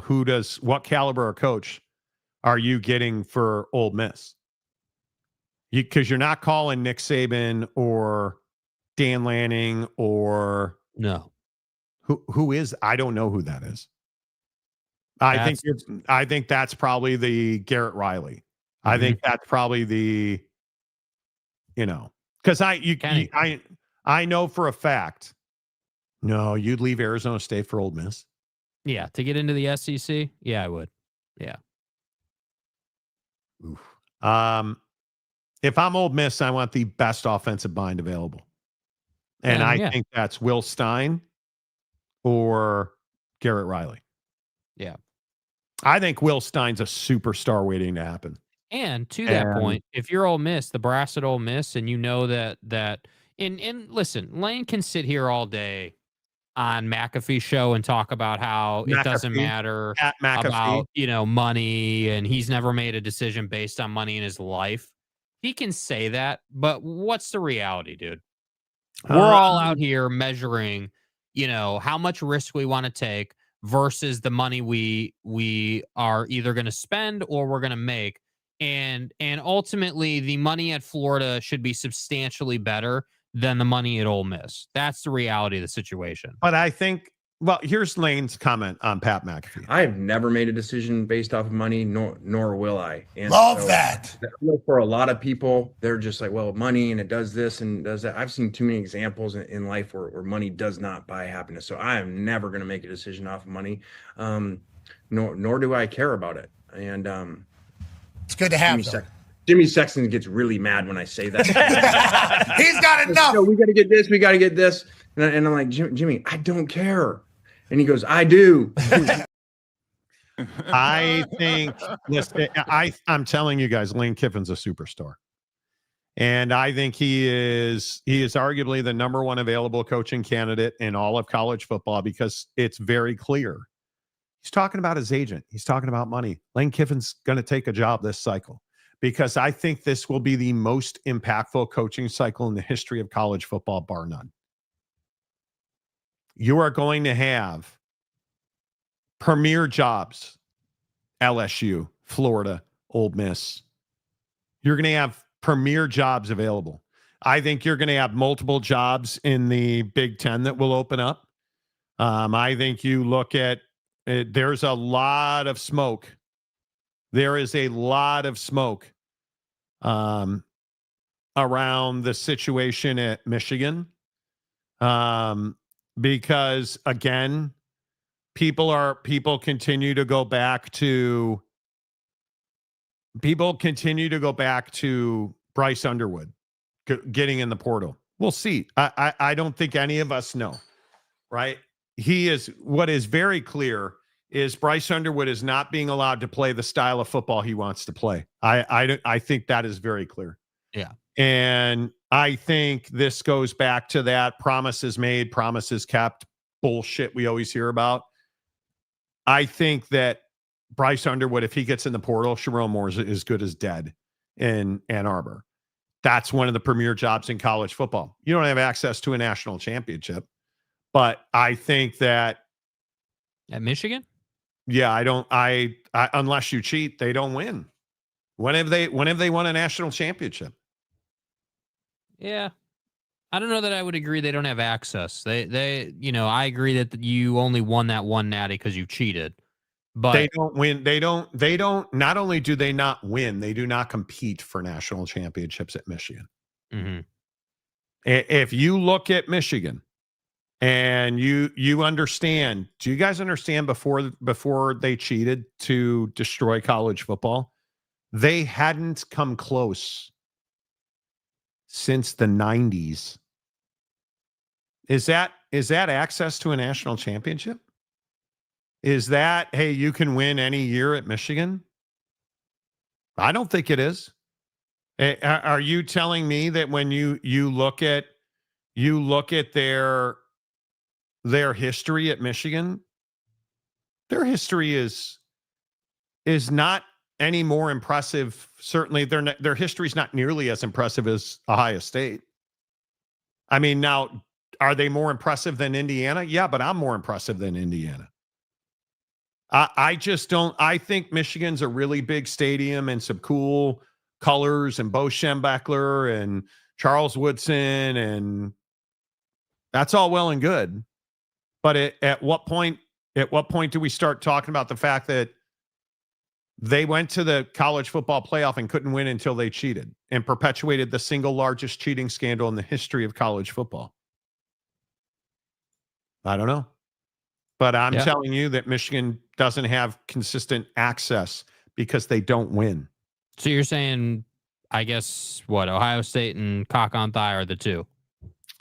I don't even know that Penn State would be in that conversation. I don't think and this goes back to the Big Ten. This goes back to why every Big Ten fan is so desperate to get Notre Dame in. But I ask you, as a diehard Notre Dame fan, are we one that routinely competes for national championships? I mean, we went to the national championship game last year,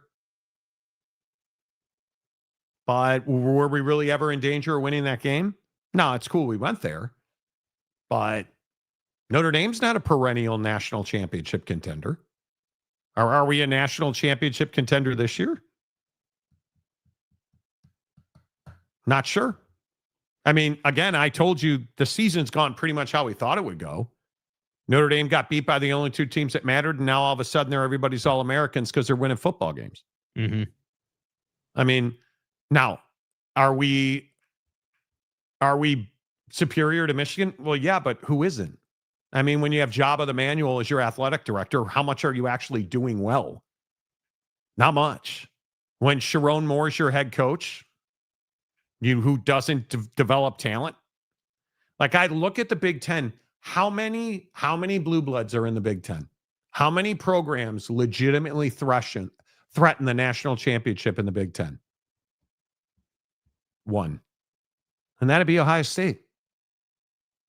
Because they do it right every single year. Now, do they always win? Clearly not. They won last year. But I'm telling you that it is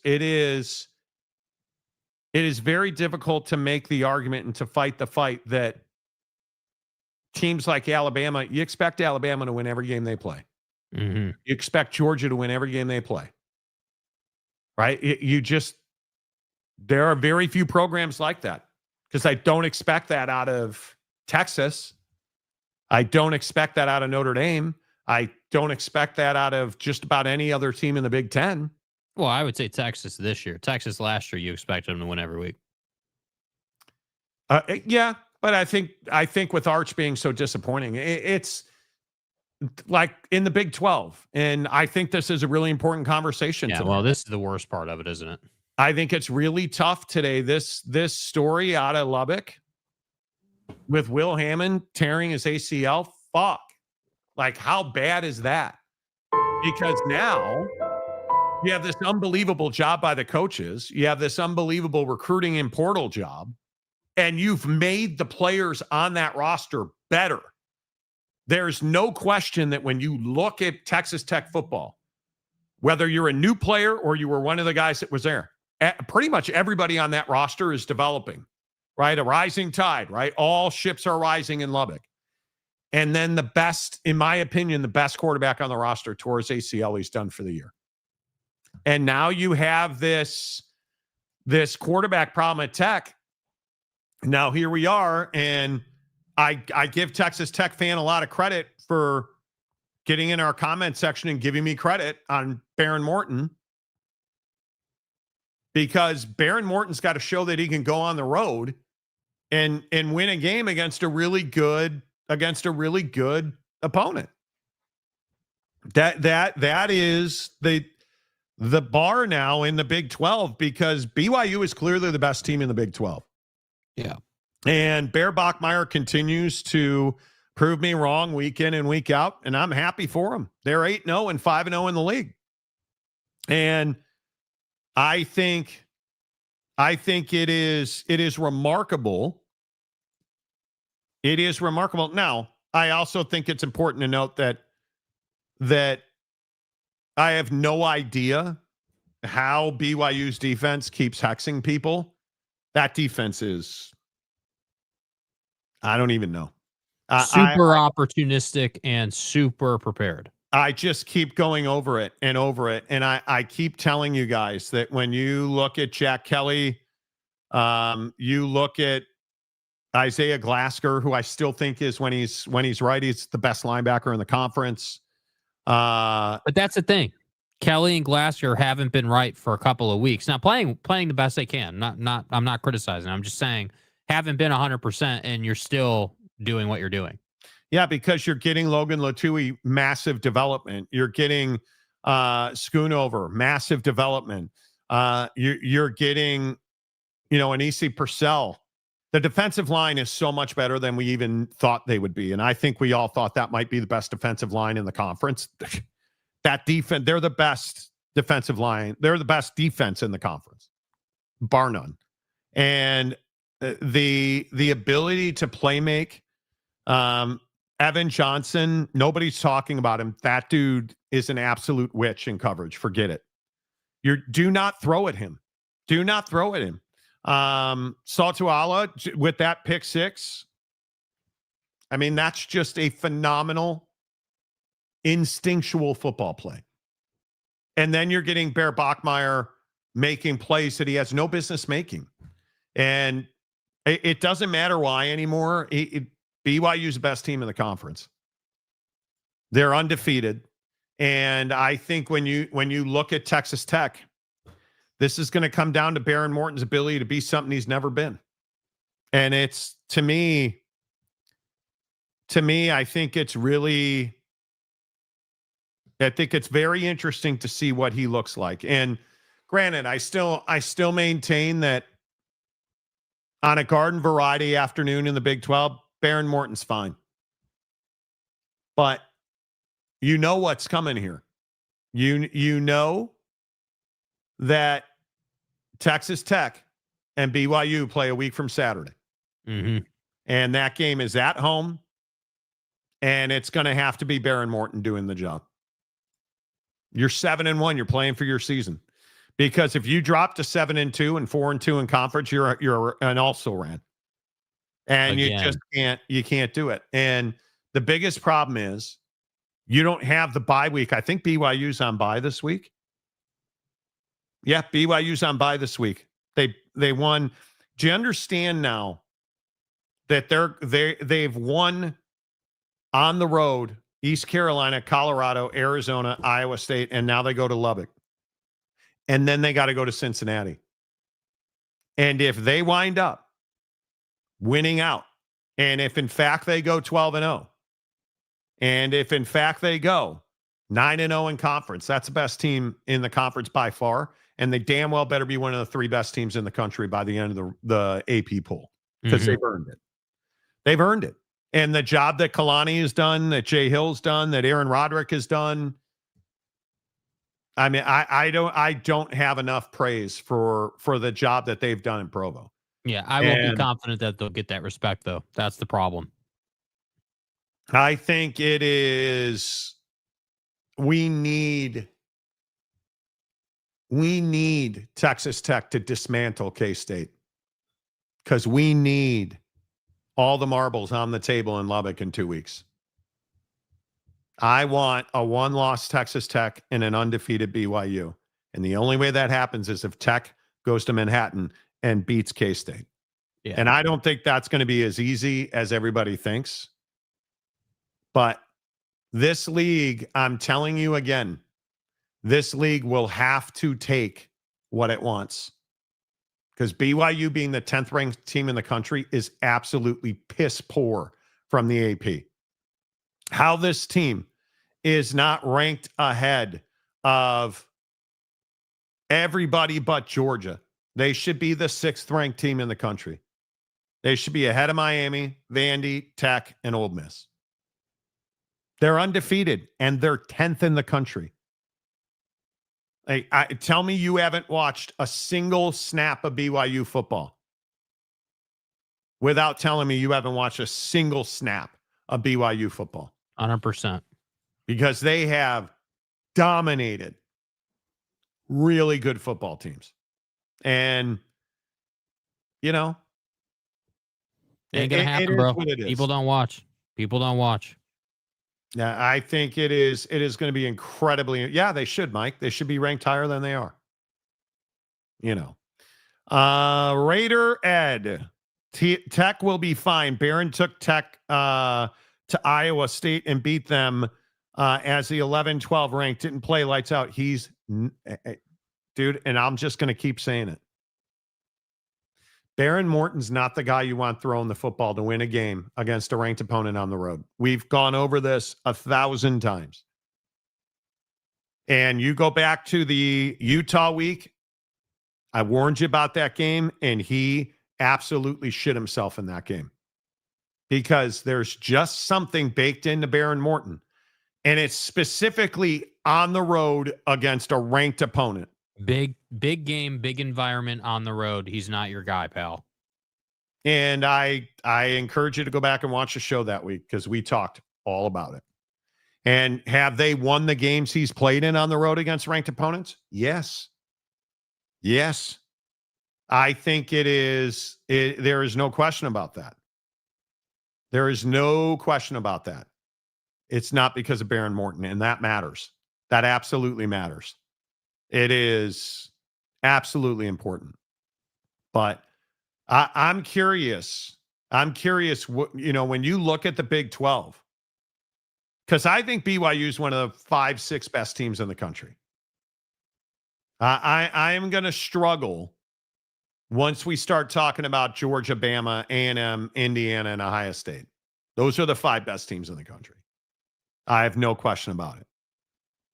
But I think BYU is better than Miami, Vandy, Tech, Ole Miss, and Oregon. Because I'm telling you right now, Oregon's not right. There is a lack of talent, especially on defense. There is simply a lack of talent there. Or there's something wrong in Oregon right now. And it's tough to consistently put up the numbers that Oregon's put up under Dan. Dan will get that right if he stays. Dan will get that right. Yeah. But I think you start looking at BYU. I said this about Utah. Utah's got a staggering lack of talent at the skill positions. Staggering. Unacceptable. Lack of talent offensively at the skill positions.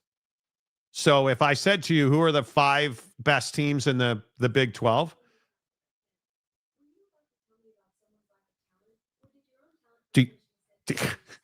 Alexa is now insulting me.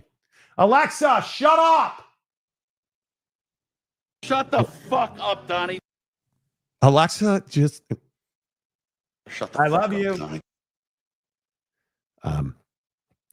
The A word. Shut the fuck up, Donnie. Just started talking to me about, well, why do you say I'm untalented? Are we talking about your talent or my talent? Family. What? And furthermore, my wife, you guys got to see this thing my wife got. And I hope it was in the cart. Yeah, look at this thing. No, she got it. Oh my God, she got it. Oh, I'm so excited. I am so excited. My wife had this, these little holders that you can put your Alexa device in. Human or non-human? Yeah, I know, right? And she had the what do you call it? Where is it? Star Wars TIE Fighter. This thing right here, can you guys see that? That thing holds the Alexa, the dot. And I think that thing is so cool. They make them in football helmets, which is just the single greatest thing ever. I'm here for it. I'm here. And the best one is so far, This one right here. You put look at this thing. It's the Death Star to hold your Echo. How awesome is that, you guys? Like I'm here for it. I absolutely love it. I am. I hope she got it. I hope she got it. I'm a nerd. I am people are commenting that you've shaved the stash off. Has this in fact happened? Mm-mm. No, I've been learning. Educating. Monty been educating himself. I've been learning about how to grow a better, thicker mustache. Length and girth. Yeah, it was kind of long and like I could comb it and part the Red Sea and, but it wasn't thick. Length and girth. So I've been watching some beard experts who were like, yeah, once you grow it to a certain length, weed whack that thing back. Can you measure it? It'll grow in better. So that's the stage we're at. I look like a dude who couldn't afford a razor. We don't want that. We're keeping a buck right now. We ass. We don't want that. You need to dye it jet black. No. Okay. Just for men. No, it's still there. I can say it's still there. And again, Oak State James isn't here today. I think he's probably on vacation.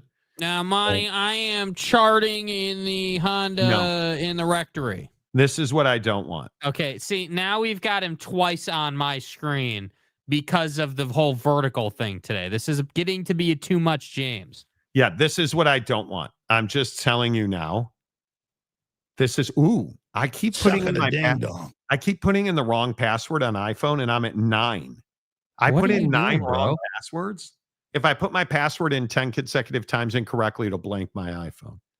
Bro. Okay, there we go. I don't want a mustache like that. I'm trying to actually learn and develop my post-pubescent mustache. So, but it's fine. New sitcom, Oak State James in the middle. Exactly. He's charting with Dana in the Rectory Civic. Could be. Sucking a ding dong. Could be. Conundrum says that photo's up at Penn State. It very well might be. Bro, dude. Right? Macaque. I refuse to speak to a machine. I will not give up my humanity.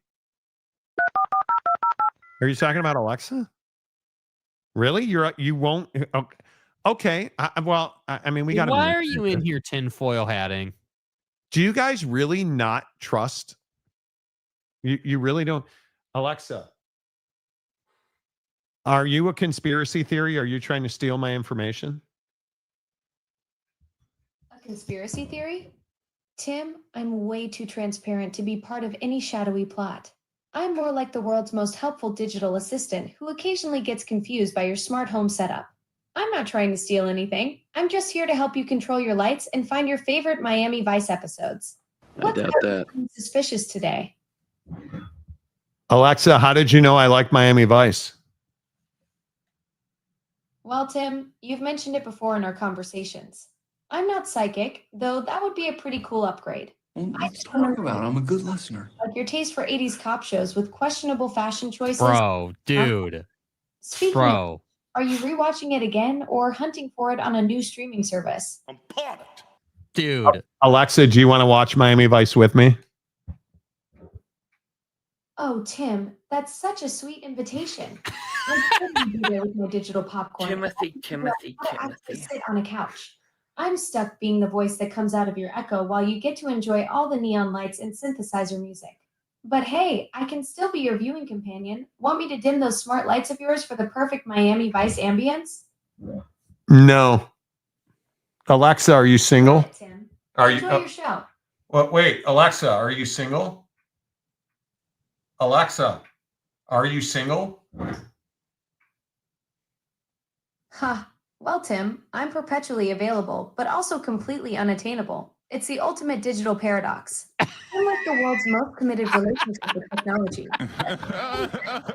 Dinner or hold hands during movies.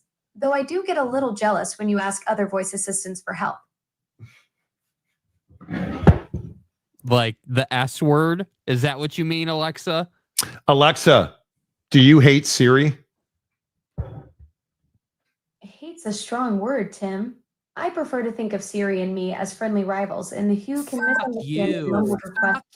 You suck. You like digital things. I respect the hustle, but I'm definitely winning at controlling your smart lights.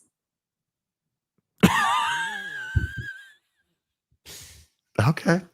Ask her if she knows what weight loss supplement you take or weight loss drug you take. This will be a good test of if she's listening. Alexa, what weight loss drug do I take?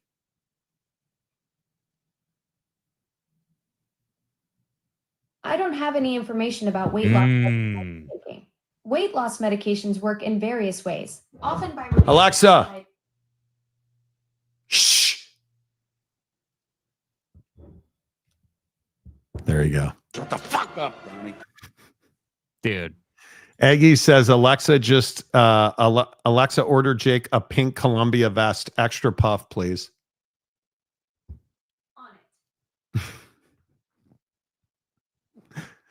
There you go. I found the Columbia Women's Powder Light 2 vest for $88. Bro, dude. What are we doing? It comes in black, but has You can't tell me that you don't have concerns over how much the A word listens, dude. Come on. to see other options first. No, thanks. Nah, I don't think that's got enough puff to it. Yeah. She put it in my cart. Yeah. You know, I like to put it in her cart. I don't know. Do you guys use Alexa a lot in the chat? I do all the time. I do it all. Like, do we really think there's like some, is there some like Skynet. issue? What? I mean, do you guys worry about, like, I don't, it's not like I'm bow chicka bow bow. Is it possible that they could ride the D? Like, what am I worried about? I don't know. Maury says you have such a different A word than I do. Mine doesn't work like that. Well, when when your wife, is a bigwig, yeah,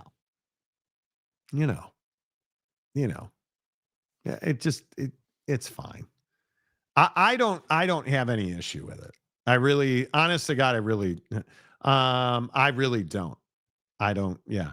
A word wants to serve man. That scares me. Well, I just don't, I don't care if she's listening. Do I care if she's listening? Oh, look at that. Little breaking news for you. Both the University of Michigan and head coach Sharon Moore have withdrawn their appeals in the NCAA infractions case centered around advanced scouting. Oh boy. The NCAA Committee on Infractions announced in August that Michigan had committed multiple level 1 violations. So he's a multi-time. Moore, meanwhile, was levied a 2-year show cause order and suspended from 3 games across 2 seasons. The NCAA has handed down an 8-year show cause penalty on Connor Stalions, 10 years on Jim Harbaugh. The appeals decision has nothing to do with those cases. Michigan is currently 6-2 on the season, ranked 21st in the AP poll. I think it's fine. It's over. So now you can't say you didn't cheat because you withdrew your appeal. So, right, is what it is. How now are you going to make the argument that you didn't cheat? How now, when you've admitted that you did, because you've withdrawn the appeal of the statement, how now are you going to say that you're a legitimate program?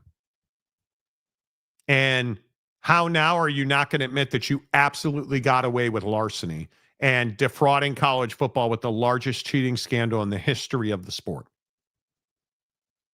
Because, yes, Steely, the NCAA is a joke. You did nothing, like you knew, and you did nothing about it. And you let Sharon Moore and you let Jim Harbaugh and all those scumbags in Ann Arbor, Jabba the Manual, like you let all those losers in Ann Arbor cheat and steal their way to a national championship, and you did nothing about it. And we're just supposed to, come on. Yeah, sit here and be good with it. Come on. Like, there was no punishment there. There was no punishment there. Look at that. UW fan Jim. Lanning won't want to get beat by DeBoer every year again. There you go. That's your UW fan right there, baby. I do love that, UW fan Jim. I do love that. Good to see you. Good to see you. It is interesting how much of a dog town Seattle is. And it is more than you thought. Way more than I thought. I had no idea. Like, I live in a condo tower smack dab in the middle of downtown. And every time there's a home game, every time there's a game period, there was a watch party up on the roof the other day for UW. Like, Illinois was in town this weekend, pouring rain, packed stadium. Like, tailgate parties, people out. Like, it's pretty impressive. My favorite doom scroll right now is people who ask their devices to do mundane tasks like counting to 1,000,000 by saying 1, then arguing with the AI when it refuses to do so. There is the one where it's like, ah ha ha ha ha ha ha ha ha ha ha ha ha. That's a really good one. It's a really good one. So, Monty is the mayor of the rooftop. No, man. Nope. Although I have a great rooftop. Smoking guy is a Husky fan. Dude, I don't miss that at all.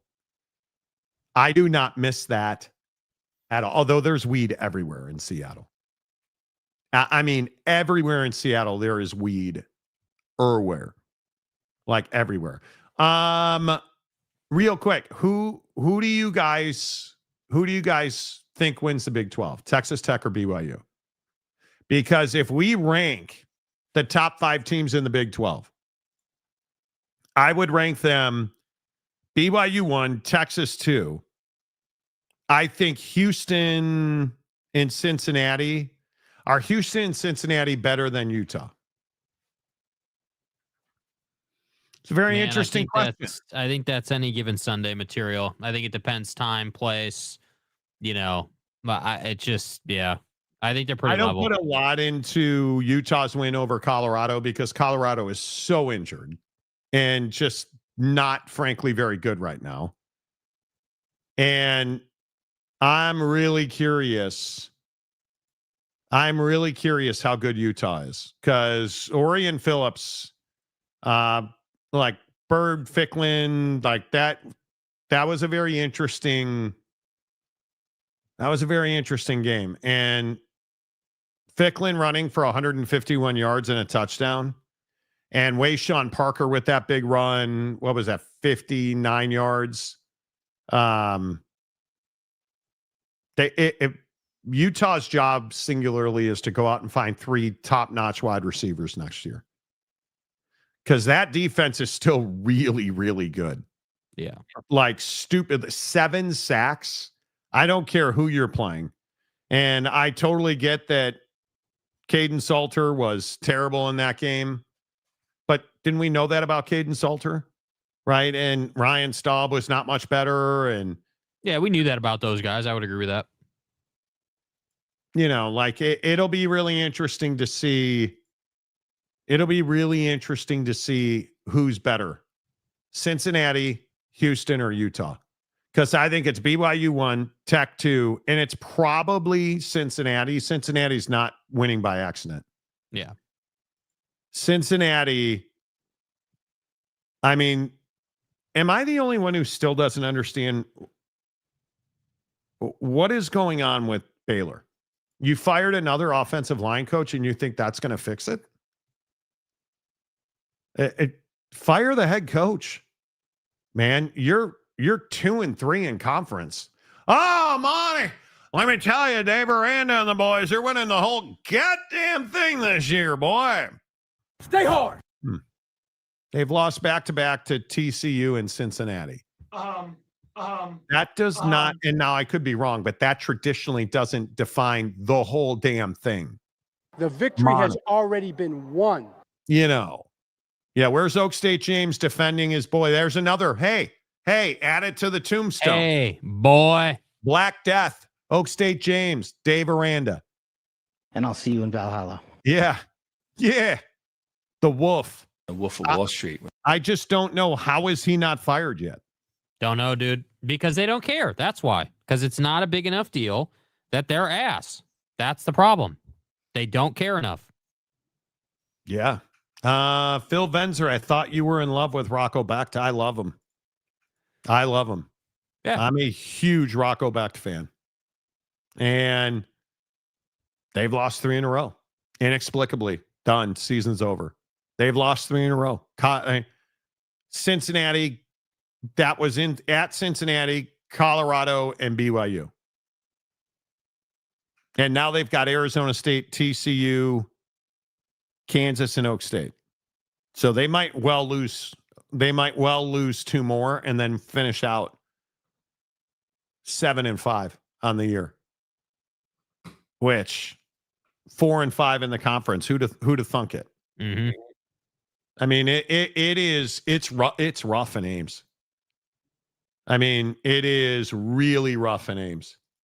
And I don't even know how because Rocco's not having a good year, but he's not having a bad year. I mean, 6 interceptions. I don't know. Is that on him? I have no idea. I don't watch enough Iowa State football. Yeah, not all of them. Some of them. So, Matt Campbell to Penn State could be. He'll be out there. He will absolutely be out there. Where's Monty defending Caleb today? Well, Tuesdays we talk NFL, but who's going to defend Caleb today? Why are you so fucking bitter all the time? Yeah.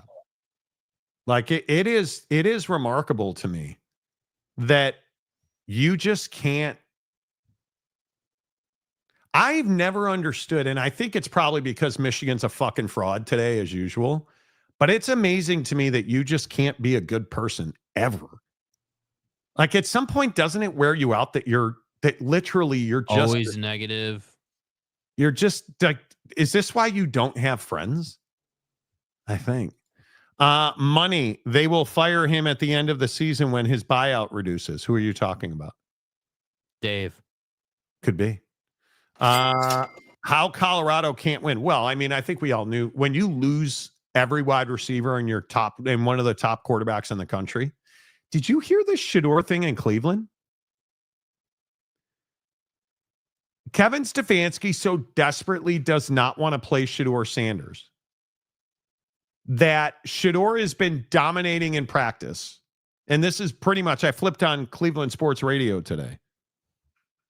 And it's remarkable to me that Shedeur, it's widely known, Mary Kay Cabot's talked about it, like all the Cleveland beat writers, he's dominating in practice. And now he's got a back injury and wasn't able to play this week. And nobody seems to believe he has a back injury. Like Kevin Stefanski just does not want to give Shedeur Sanders a shot. And Dylan Gabriel has not been the guy. He is not. Who's surprised? And I think, and we'll talk a lot of NFL tomorrow, but like you look at JJ Cheater from Minnesota now being all of a sudden Carson Wentz is hurt. Hey, look, JJ McCarthy's healthy. You're going to find out the hard way. You passed on AR-12. You passed on Danny Dimes. And you passed on several other options so that you could go and get J.J. McCarthy. And you shipped Sam Darnold out over the flame out at the end of the year last year and not lived up to it at all, even a little bit. Yeah, I just don't know what it looks like. I don't know what it looks like anyway. The point is, I think everybody knew this would be a down year for Colorado football, but they're wildly untalented. This is the crazy part about college football. How do you have so many teams in the Big 12 that just simply don't have talent? Because Utah's very well coached. I mean, I guess we could make the excuse that you have a new offensive coordinator. You just don't have wide receivers. Yeah, you don't have track stars at wide receiver. That's your problem. Right? And we can keep going and going and going. And I would tell, like at Iowa State, I don't think Rocco's having a bad year. They're just not playing well. They just, I don't know. You had early in the game, you had BYU on their heels, right? You had Mayor Bachmeier in real trouble. Yeah, you were up 10-0. You were cruising. You were in a good spot. BYU, loses LJ, and you're running all over them. You're doing everything you need to do. And then you start not valuing the football. Then you start, not playing well, and you give them life. Because that's the thing. That's really what I think separates BYU a lot of games is not that they're just like outright better than you on any given day, right? Like not that they're just, oh man, they're so talented that there was no way we were ever going to stop them. But it's just much more of a thing. It's like, that interception, he just flat out takes it out of the guy's hands and runs it down the field. Just wanting the ball more than the opposition on any given play is why BYU is winning a lot of these games. And, I look around the Big 12 and I just don't see that fight a lot of weeks out of other teams. And it's conveniently the same teams that are not winning. And I think that's the difference is that this, again, with BYU, you were on the precipice last year and you fell apart the last couple of weeks after you had won the Holy War last year, after all the emotion in that game. This year, again, give Chase Roberts credit for sitting up there and saying it 2 weeks ago. But, hey, we learned the lesson, so we're going to go out and beat Utah. And then we're going to keep going. Utah, yes, it is the Holy War. It's just 1 week. So that's where I think that, this talent, this fluctuation up and down, like BYU's done a good job of mitigating some of that. It would have been easy for BYU to be a 6-win team this year and just kind of throw this away after a Utah fan booted Retzloff. And you haven't done that. You've recovered from that, and they deserve credit for that. Shouting. SEC will get all top players. Well, and you're seeing it in their offenses. John Famler, sadly, the way the NCAA sports are going, maybe no one will have track stars shortly. What does that mean? Yeah, what does that even mean, bro? The BYU Iowa State game is what keeps Matt Campbell in Ames. It's an ugly, it's a wrong time for Matt Campbell to be struggling. Oh, my guys are coming back on a pay cut. Who are you, Mike Gundy? Stefanski and Andrew Berry need to be fired immediately after the season, which is probably going to happen. And the Browns are quickly turning into another organization like the Jets, where it's an ownership thing and nobody's going to go in there and save them. Yeah. It just is what it is. Yeah. And the Bears have largely been that way too. It's wild to me. You look at Caleb Williams is on track for 4,200 and something yards, 26 touchdowns, and 11 interceptions. He's having a really good year. And people are like, oh, it's so hard to talk to people who don't know football like you, Jake. Browns are not turning into that, Jake. The Browns have been that way for years. That's very true. Yeah, fair. Jojo Boyd, the Watson deal killed the Browns. Did it though? I think the Baker deal killed the Browns because it's all anybody talks about. You should have kept Baker Mayfield. The guy's a legitimate MVP candidate, or had been. But the Baker Mayfield deal killed the Browns. And when I woke up this morning, I was feeling pretty dangerous. Which is frustrating. I mean, the Baker decision, bad teams make bad talent decisions. Yeah. We've discussed this at length. So, but is what it is. If you didn't hear the news today, Arch Manning and concussion protocol. That's one of the hardest hits I've ever seen a college quarterback take. Honest to God. It's one of the absolute worst hits I have ever seen a college quarterback take. Mm-hmm. Were you surprised he got up? Well, I mean, am I surprised he walked off the field? Well, he didn't really walk off the field. Yeah, I mean, he got, helped off the field.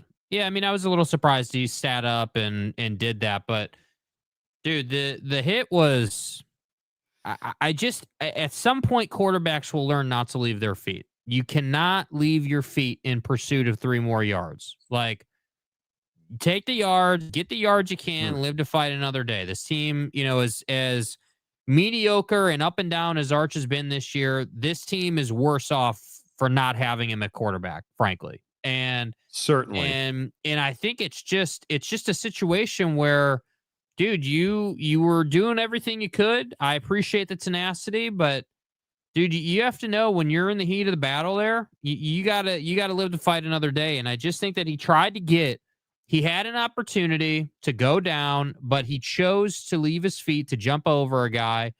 And, he that had left an him open. He had an opportunity to go down. Yeah. Do you want to? Nope. You want to? I mean, nope. He had an opportunity to not get the first down and not take punishment. And instead, you took punishment. Your head slammed against the ground, and you got carried off. Barely able to walk. Okay. Like, thanks it for just clarifying. sucks. That was a go down joke. Macaque. Nobody. Okay. You don't want to. Okay. I mean, listen, Jake. I'm here for your bemusement, and I hope that you. Yeah, I know. Should Virginia Tech hire James Franklin? Because there's a lot of talk that James Franklin's the guy at Virginia Tech. I guess. I mean, sure. I mean, I don't know, dude. I mean, is James Franklin at Virginia Tech as good as James Franklin at Penn State? I don't know, dude. I mean, Penn State's obviously a bigger job with more resources. Is Virginia Tech willing to? Does Virginia Tech have the Nike money to compete? I don't know. I mean, we're gonna have to see. I don't know if the boosters at Virginia Tech are committed to winning. I mean, that's the reality. You need money and a war chest to go out and get talent. If you are, then then at that point, great. Yeah, hire James Franklin, go out and pay a bunch of dudes to come in and play football for you, and you can compete. But if not, then you can become part of the family at Virginia Tech. Yeah. Where is Brian Kelly's next job? Man. If Old Miss loses Lane Kiffin, do you call Brian Kelly? I mean, he's a Southerner, so yeah. Family. Do you, does no, Brian probably Kelly don't. need a year to go back to TV? Probably, yeah. To do the Dan Mullen. Yeah. Family. Yeah, to debut the Southern accent on national TV. Yeah, probably. Probably. Because I don't think either one of those jobs, either one of those guys is a top half of the SEC guy. Mm-mm. I mean, again, I think if Vandy, if Ole Miss. But BK's not going to Vandy, dude. No, but James Franklin would. Again. I don't know. I mean, that's a step back, bro. That's a retread for him. I don't know that he can afford to do that. I mean, see, the problem is that these guys need jobs where they're still valued. They're not any longer candidates at the very tippy top of the coaching world based on what's happened. What about what's a mid-level? What about a Arkansas? Yeah. Could you see Brian Kelly at Arkansas? I wouldn't see him taking the Arkansas job, but I could see Arkansas going after him. Yeah. Yeah. See, that's the hard part is the equation's out of whack now because BK or, Mr. Khaki, James Franklin isn't going to want to go to Arkansas. But that's an interesting question. I think Arkansas is actually a really good job. I mean, for how a much guy like Brian Kelly? Yeah. How much is Brian Kelly willing to step back? How much is Brian Kelly willing to say, yeah, you know what? Like I was at the pinnacle with LSU and just couldn't figure it out. Well, but didn't he do that going from Notre Dame to LSU? which is probably close to a lateral move. Yeah. I mean, his time at Notre Dame was up. I mean, his time at Notre Dame was up. LSU was a really big step into the SEC. Yeah. Where you have to, and one of the advantages, and I think Marcus Freeman's acutely aware of this, you can go beat a bunch of crappy teams and still make the playoff at BYU or at Notre Dame. Yeah. Can't do that at LSU. You have to have consistently not available deep, to you. I think you have to have consistently deep talent.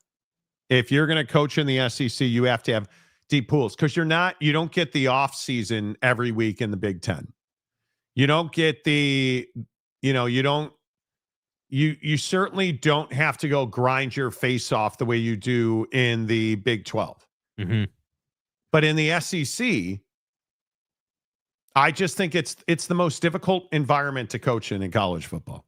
No doubt. Honestly, I don't know how you compete with Kalen DeBoer, who's got talent for days. I'd rather compete with, I'd rather compete with Dave Aranda.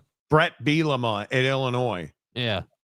Than Lane Kiffin at Ole Miss or Florida.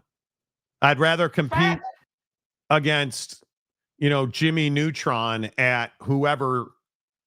I'd rather compete against Jed Fish at Washington than Kirby Smart at Georgia. Dan Lanning at LSU. Yeah. I'd rather compete against Baldy at 8 Ball at Baylor than, again, Kalen DeBoer. Ohio State. I just, I don't know. It's going to be really interesting to see what happens with guys like James Franklin and Brian Kelly, because neither one of those guys has taken a G5 job. No. You're not going to do. Dan Mullen was desperate to get back in, and I think was gift horsed. Like the UNLV job is such a good job right now. Is there another UNLV in the G6 world? Is Brian Kelly at Cincinnati going to be a thing again? Probably not. Probably not. So I don't know. We'll see. Aggie 5190 says no baiting here. Utah so bait us. needs a coach. So you're baiting us. They don't need a coach. They have Morgan Scalley, who's under contract. Literally in his contract says he's next up. Or he gets a massive buyout. Yeah. He's going to be the next coach. No, I don't think James Franklin, with his history of sexual assault allegations, going to say that doesn't fit here. Yeah, why don't you take your ass to another Big Ten school, Slick? Yeah.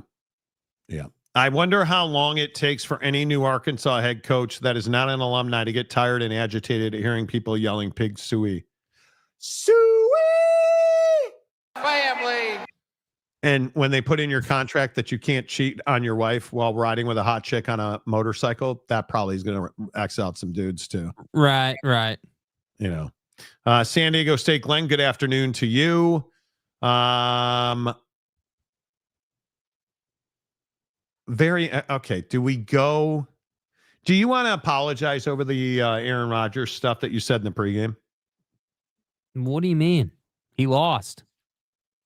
So it's his fault they lost. Doesn't matter whose fault it is. They lost. Right, but why are we now we're making excuses for Buddy? What did you say? Olivia Munn's terrorist is the reason the Steelers lost the game, I believe was a direct quote. Yeah, I don't know what that energy is, but okay. Well, you said dark room shitter, but okay, that I can get down with. I didn't want to say that on the show. And I'll see you in Valhalla. It felt inflammable. Man, you take that ayahuasca, you're going to Valhalla with cash. Yeah. Boy. Can we fight over this for a minute? Even though I know we need to get to the World Series real quick, but are you ready to apologize for the stupid things you've said about Aaron how Rodgers? mediocre is this guy, dude? Look at this. Look at these numbers in this game, dude. Are you serious right now with this? 38 QBR. 24-36 for 219, and you're telling me he's got no responsibility. This ain't on him. Come on, bro. How many points did Pittsburgh score? 25, which I got news for you is less than 35. How much did they give up? Bro. How much did they give up? 21 in the fourth quarter alone, and you only scored 6 at home. Come on, dude. I'm going to say that Aaron's not the problem in Pittsburgh. Yes, he is. No, My our God. chitter boy is not the problem. My God. You think dude. Aaron Rodgers is the problem in Pittsburgh? I think scoring 6 points in the fourth quarter when the other team scored 21 is the problem. Dude, that's the problem. So you didn't score a touchdown in the second half. I overlooked. He's got no responsibility. I overlooked your dog shitting on my rug this weekend. Come on, bro. I overlooked the fact that, I had to forcibly remove you from my condo. I almost said condom. That would have been awkward. I overlooked a lot of You take dog. your loose. You don't sit there and look at it. You flush it and move Jake's on. dog literally took a dump in my bathroom. And not a dump, actually poured out a bunch of mud in my bathroom. The biggest load that we've seen. And left about 17 coats of dog fur all over my house. And now Aaron Rodgers is responsible for a defense that is old and slow. Dude, you are focused on the defense. My guy. And not holding him accountable for this ass offense in the second half of this game, dude. Do you understand? Come on. Do you understand? Yes. Did they need to score more points? Yes. Do you understand that the Pittsburgh Steelers are the worst yak defense in the NFL? Yards after the catch. On defense. I think they gave up 254 yards after the catch. And there's only one defense that is worse than the Pittsburgh Steelers in yards after first contact. Their defense is slow and all of a sudden old. And I truly don't understand how it's possible.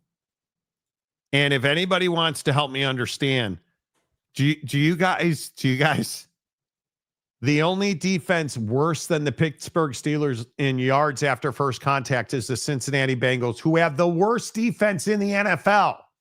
That's not an excuse. That his defense, like maybe they would have scored more if they could have, gotten the ball back. Okay. Aaron Rodgers is not why they lost that game. I agree that Aaron has been a shell of himself. I 100% agree with that. He's not the legendary Aaron Rodgers he used to be. But if your quarterback is 1,490 yards, 16 touchdowns, and 5 picks, I'm going to say the quarterback's not the problem. Yeah. And if we go back and we look at the fact, are you guys ready for this? They gave up in an NFL game. That can't be right. The Green Bay Packers had the ball 31 minutes and 50 seconds. And had 16 passing first downs. They can't, I'm telling you, man. But their pass defense is flipping horrendous. But what's worse? I'm being serious. Or the Steelers 1 of 10 on third down. That's what I'm saying. Like I don't disagree. Their defense is unacceptably bad. Like shockingly bad. Like shockingly bad. Like, and no way around it. They are by far the most expensive defense in the NFL. But here's my thing. Like, look at how this game went. And this is why I say it's more on the offense in this particular game than it was on the defense, even though the defense was terrible in the fourth quarter. You went to the half up 16-7, right? 2-possession lead. You lost this game by more than 2 possessions, which means that at some point you sputtered on offense. In the third quarter, you only scored 3 points. This team knows their defense is terrible. This ain't their first rodeo this season with the defense.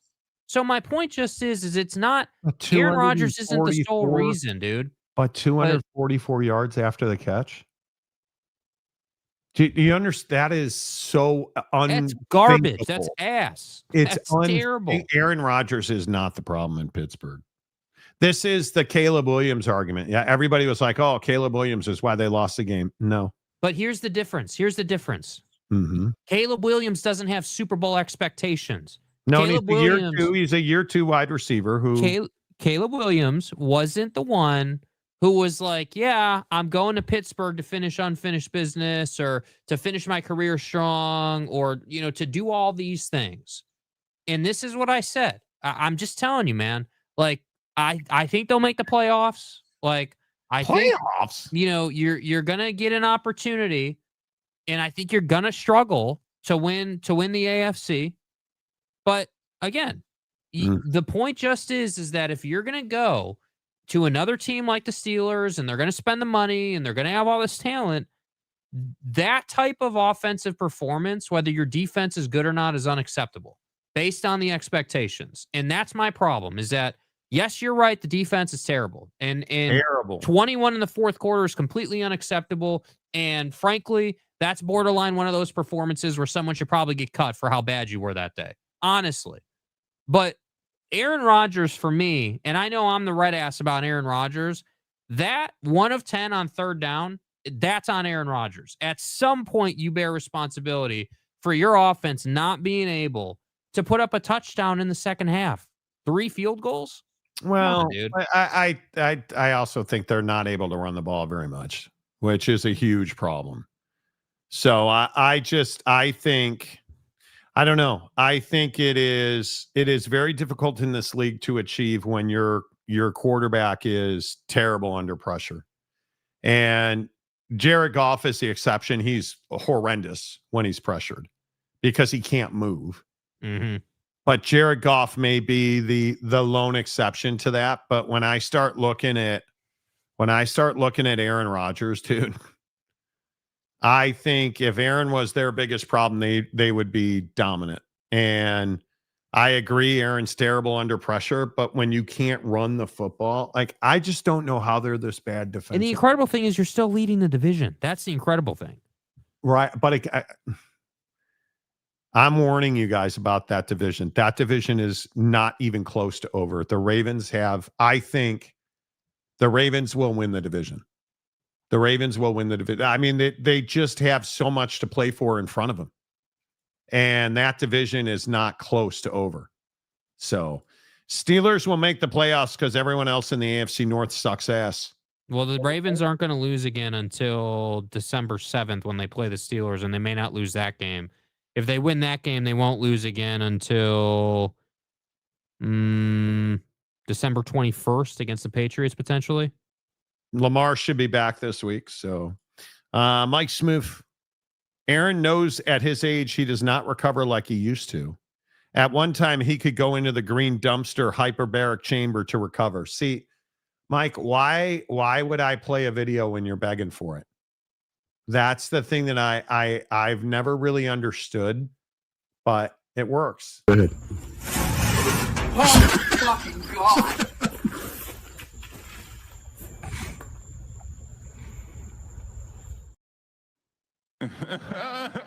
There you go. I think it is. I think Aaron Rodgers is not the problem in Pittsburgh.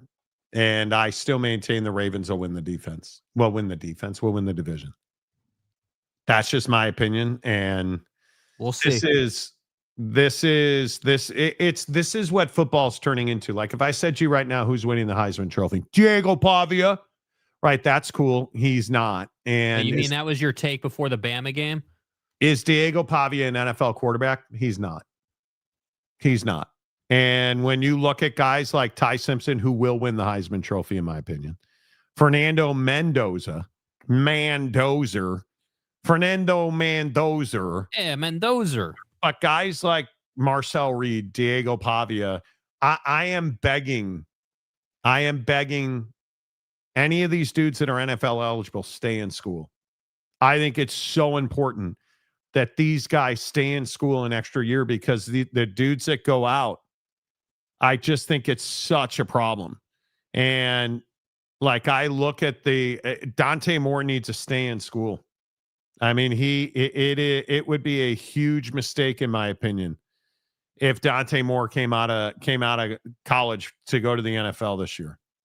He's just not ready, and I think it's a plague because these dudes don't want to stay in school. Yeah, they want to go to the NFL, and I understand, but he has got to. Diego is one thing. Dante Moore could be the number one quarterback in the draft, and he needs to stay in school. Yeah, he needs to stay in school. Dude, I really hope that who do you think wins the Heisman? I agree with you. I think it'll probably be Ty Simpson. If the trajectory continues, you just stay consistent, win the games you should, go to the college football playoff, contend for a national championship.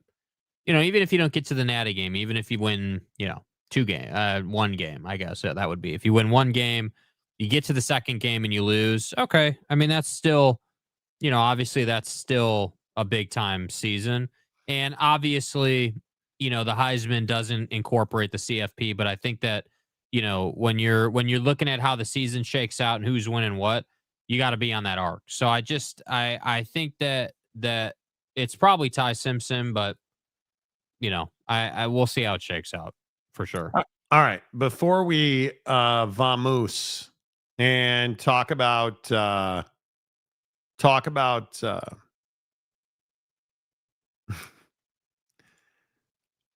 I am a big believer in this whatever these Louvre criminals did, we need to get into that. So I'm very interested to see what you guys think of that. Shohei Ohtani. Yeah. World Series tonight. Should he be pitching tonight? Because I think it's very interesting that Glasnow's getting the ball tonight. Shohei goes tomorrow in a 1-1 series. You have a chance to really kill any momentum that Toronto has, and they're going Tyler Glasnow.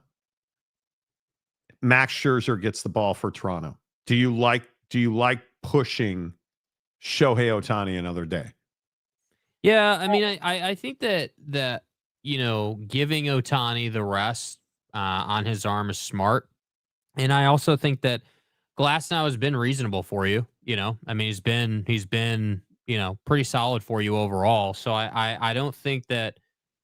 I don't think it's some liability. Certainly, I think that if you're Dave Roberts, you're sitting here looking at this series and you're like, yeah, dude, baller starting pitching to start the series. We're in a pretty good spot coming off of that game, and we need to keep the momentum. And what better way to do that than to lean on Glasnow? I just think he's been pretty good. Now he's not better than Ohtani when Ohtani's at his best.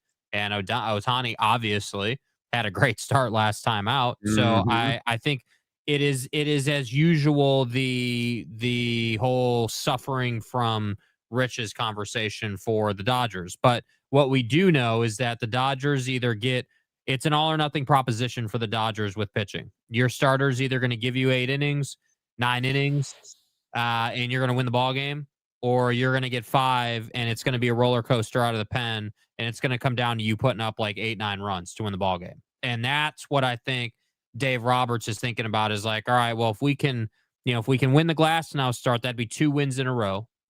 And then, we'll put Ohtani out there and give him some leash, because I also think they are considering, hey, well, he's obviously not 100% on the mound yet, right, recovery. So we don't want to put him in a situation where it's massive leverage. We would rather go with a guy who's 100% healthy, give Ohtani the opportunity to pitch in a lower leverage game from our side. And, if we win that one too, cherry on top, which is exactly what they did to the Brewers in the NLCS. So that's why to me, that's why you would push Ohtani if I'm Dave Roberts. Yeah. I hate this. I hate this the way they've handled him. That's the one thing I really struggle with, is I wish there was just more.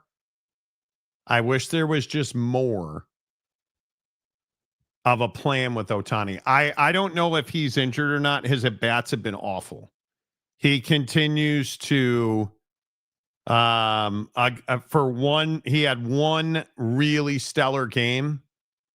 And other than that, he has just been ass at the plate. And it's really bizarre because he's one of the few guys who you have to hope he gets himself out. And he's been getting himself out. You need him to pitch well and get hot.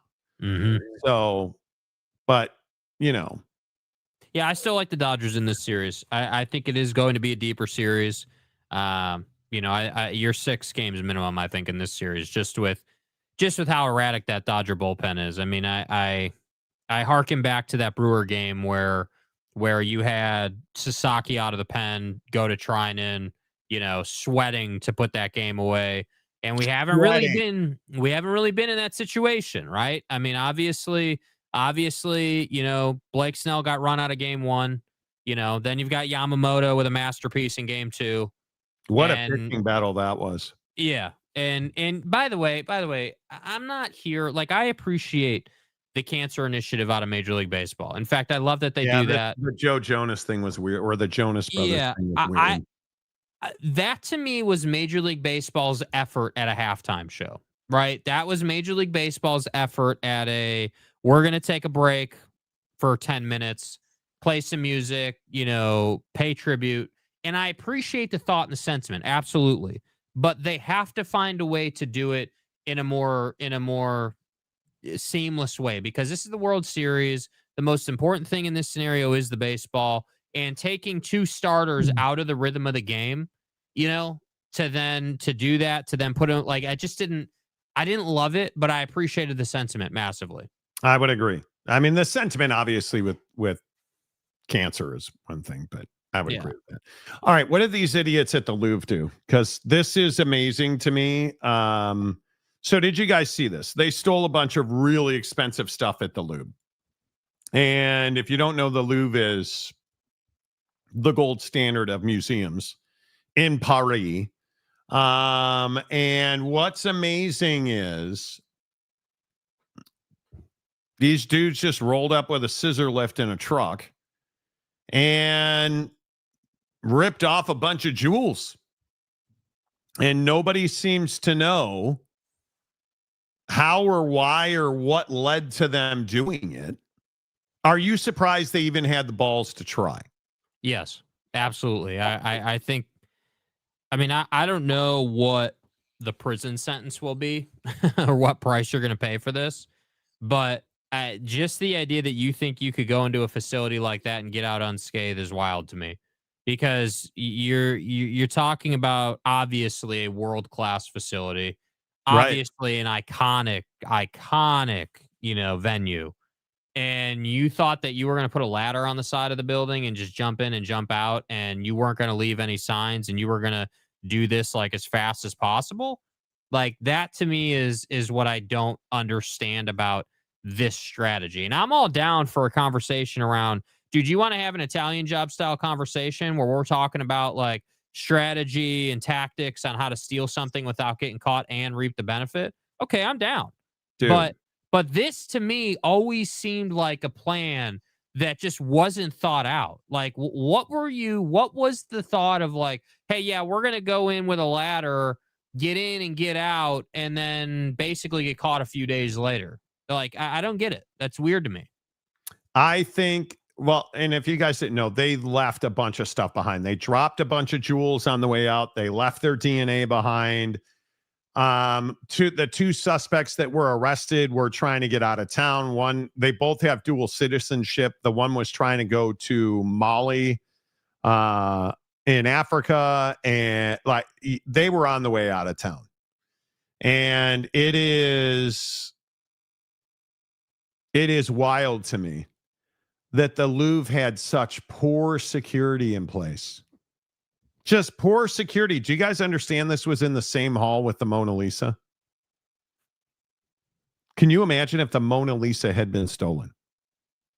And it likely could have been had somebody planned it, because these dudes just walked in, had saws and hammers, and went to town and took the most expensive jewels in the world. And just walked right back out the window, got on a couple of motorbikes and drove off. Like, that's unbelievable to me. That is unbelievable to me. It's wild. And that they set up on this job, that they were able to, I mean, it's just crazy that they were able to pull this off. And then there's this guy of a dude, like there's a guy standing out on the scene wearing a fedora outside the Louvre.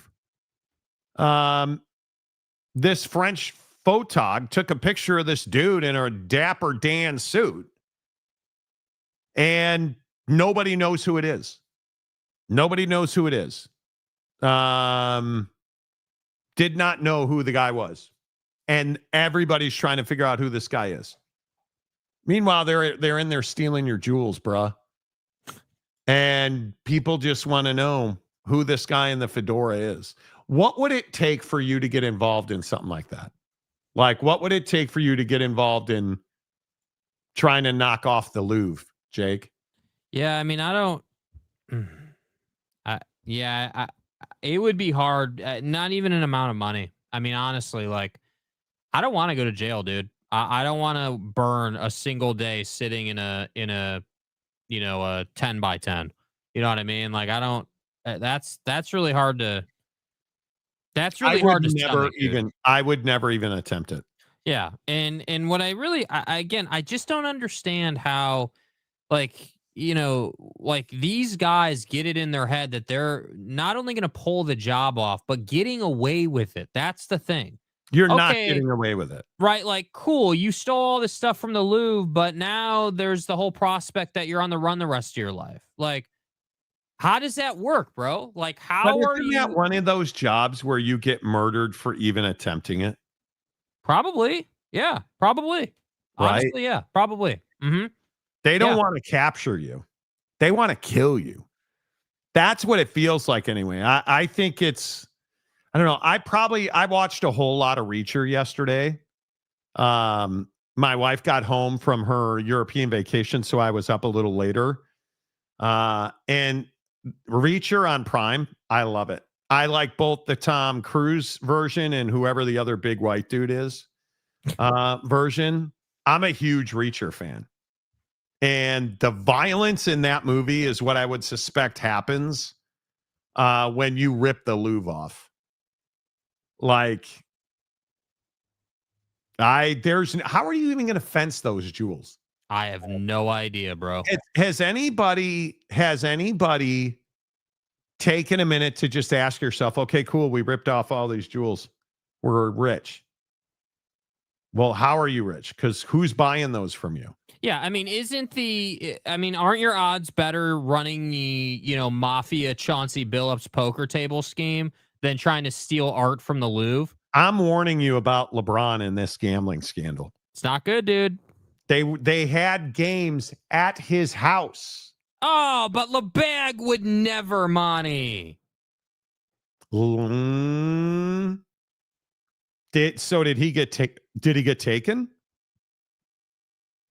Isn't that the obvious inference here, is that he got taken and lied to, and they had it at his house and he had no idea that they were using tables and card counting machines? And yeah, Ohtani never knew that Ipe was in his account. He had no idea, bro. Ipe. No idea, dude. Yeah.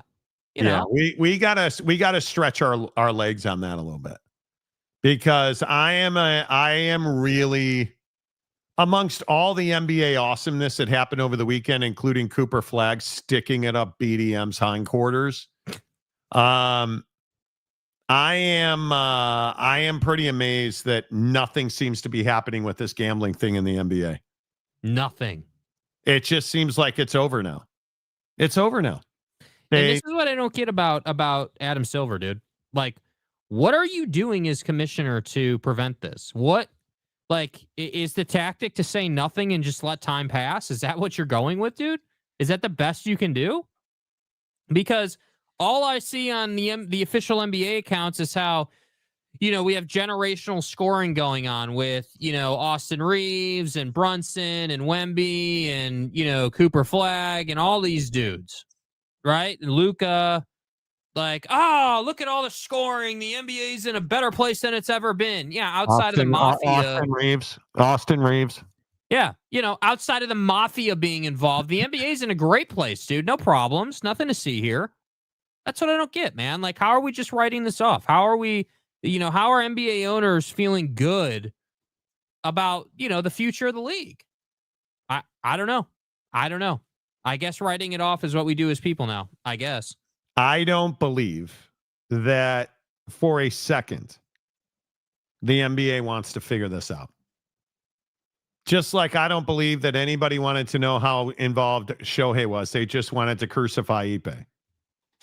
Why do you want to know if LeBron actually knew what was going on at the card games? Yeah, why would you do more testing? That leads to more positive cases, right? Like, why would we want to do more investigating? That leads to more bad news for our league. Yeah, I'm not interested in all that.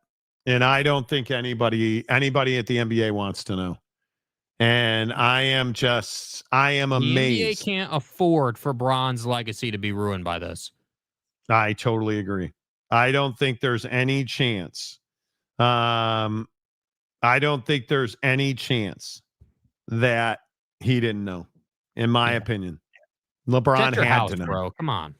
He had to know. And it's just, how far do you think this goes?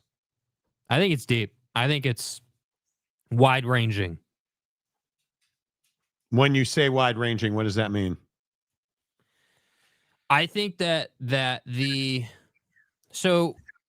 over the weekend, it had been, basically confirmed without officially confirming it that, in the inside information case, which is allegedly two separate things, that Chauncey Billups is allegedly defendant number 8. And that is the alleged connection between the inside information and the table thing. And so if it is indeed true that Chauncey is defendant number 8 in the inside information to bettors thing, that just says to me, okay, well, how many Chauncey Billups are there in the league? How many guys in the league are like, yeah, you know what? Like, I'm not playing a lot right now and I could really use some more money. What can I do? What kind of influence can I provide? And it's the guys you don't think about. It's the guys, again, it's why Jonte Porter was that guy, because you don't know who Jonte Porter is. That is until he's being, expelled from the NBA, and then you know who he is. But it's that kind of guy. Who they want. That's who they want to get caught. They don't want Chauncey Billups. They don't want LeBron James, in my opinion. And what I know is these guys love to play cards on the plane. There is a whole community and culture in the NBA around gambling. It is what it is. And there's a difference. I understand there's a difference between teammates burning time on a team flight by playing cards and officially putting money down on lines and positions and stuff. I get that. But what I'm saying is that when you're LeBron James, you never know who you're talking to in a room or who you're going to meet.